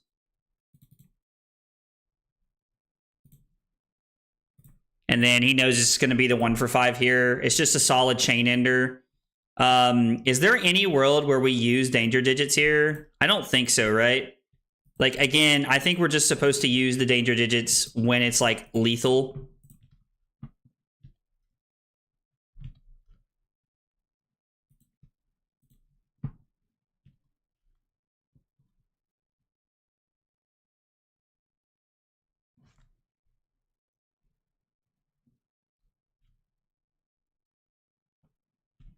So block Compounding Anger, and then it is Poison Blade, Kunai, use the danger digits to get a life out of them, and then throw the For the Emperor here. I think it's fine.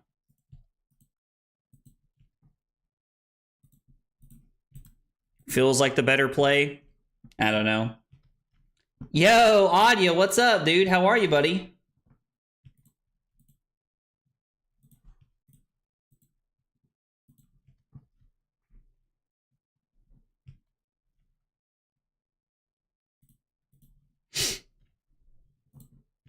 And then it's going to be For the Emperor for 5.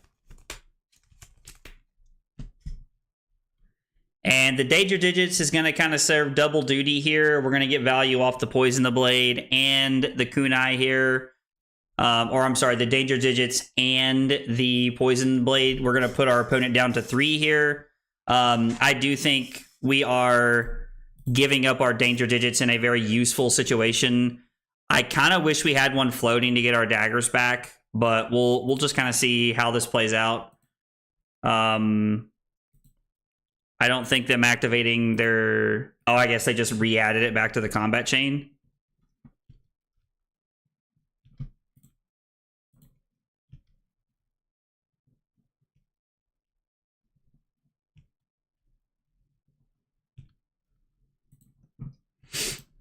We'll block 3 here. I don't think there's really any pumps that get this major value here.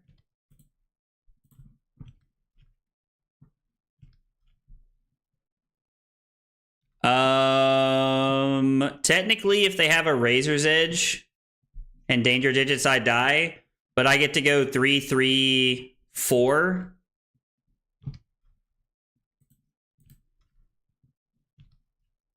By doing this...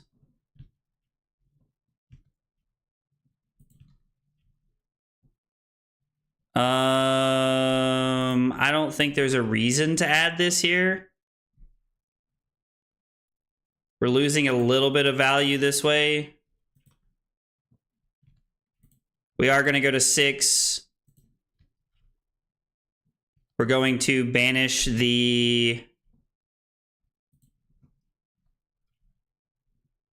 currently, this would have us taking 6, so we are going to add this to the chain to avoid dying here. We take 5, go to 1. We'll banish a card. Man, that did not feel good. That felt really awkward. This takes a card out of their hand. They don't know what we have left in our hand at this point. Like, the problem is that they have multiple things. Like, they probably have multiple ways to kill us from one. I don't think throwing the 1 for 4 was the answer there. I think we're supposed to wait.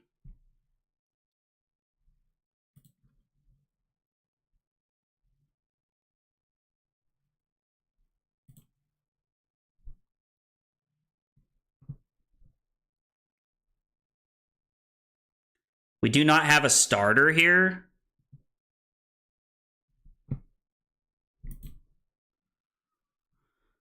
I mean, I could block with Hot on Their Heels and Cut Through, and then go Burning Blade Dance, activate Syndra. We could block with Hot on Their Heels and Burning Blade Dance, and then go activate Syndra, throw a dagger, throw a 1 for 4. We'd only be taking 1 card out of their hand. Yo, what's up, Kyle?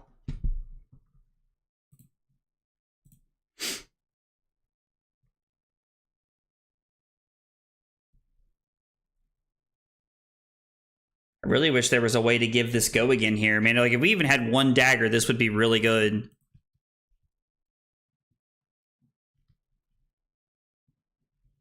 I don't think there's a way to, like, really generate go again.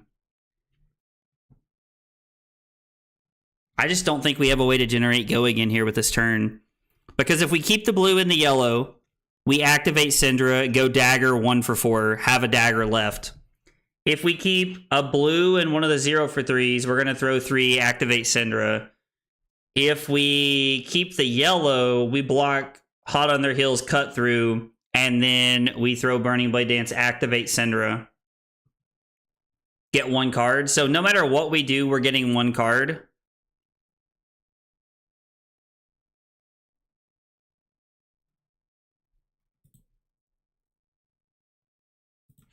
I guess we're blocking here and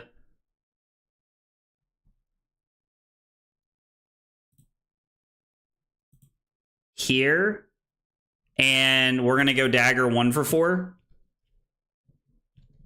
I guess is going to be the plan.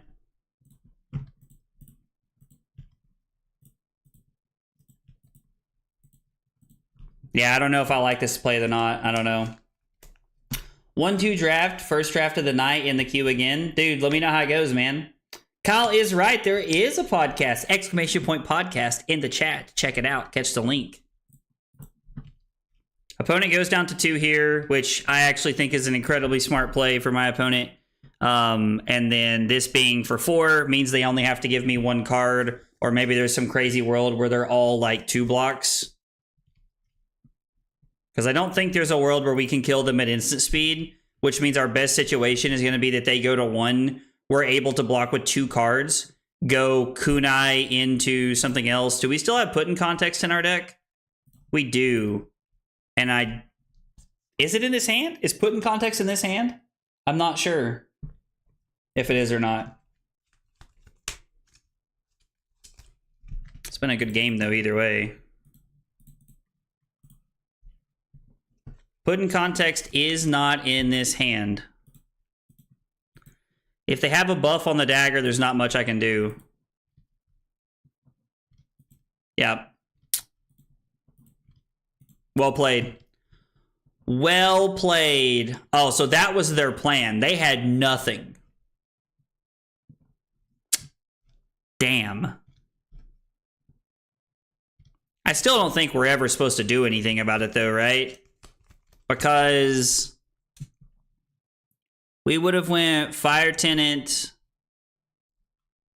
We would have went... they would have used this to block something next turn, which is actually a really good play. So even if we did block with 2 cards, like if we block here, if we block 4, we get to go Fire Tenant into Burning Blade Dance, which would have been 3 into 4, which would have been pretty good. And then our next hand would have been very, very mediocre. I don't know if we could have got there or not. I easily feel like this was a 2-1 deck. Maybe in the right scenario, we end up with a 3-0 deck there. But I think that was very easily a 2-2 deck. By far the one that I felt the best about all night. The second Arachne deck was not bad. I didn't hate it, to be honest.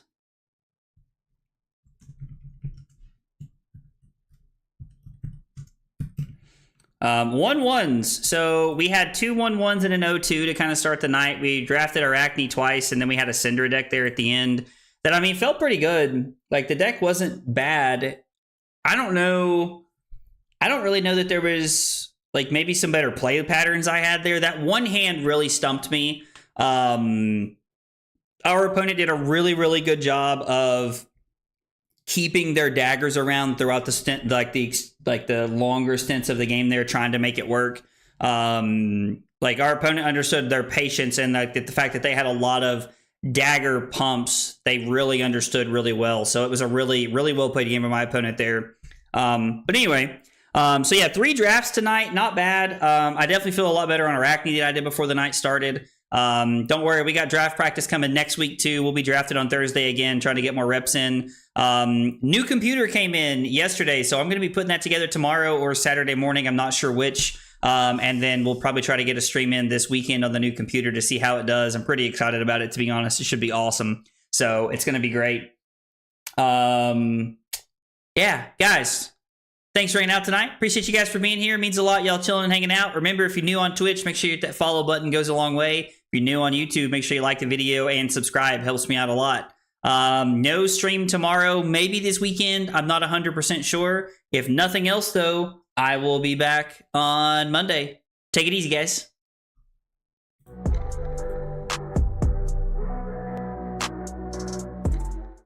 Kyle requested 5 subs of water.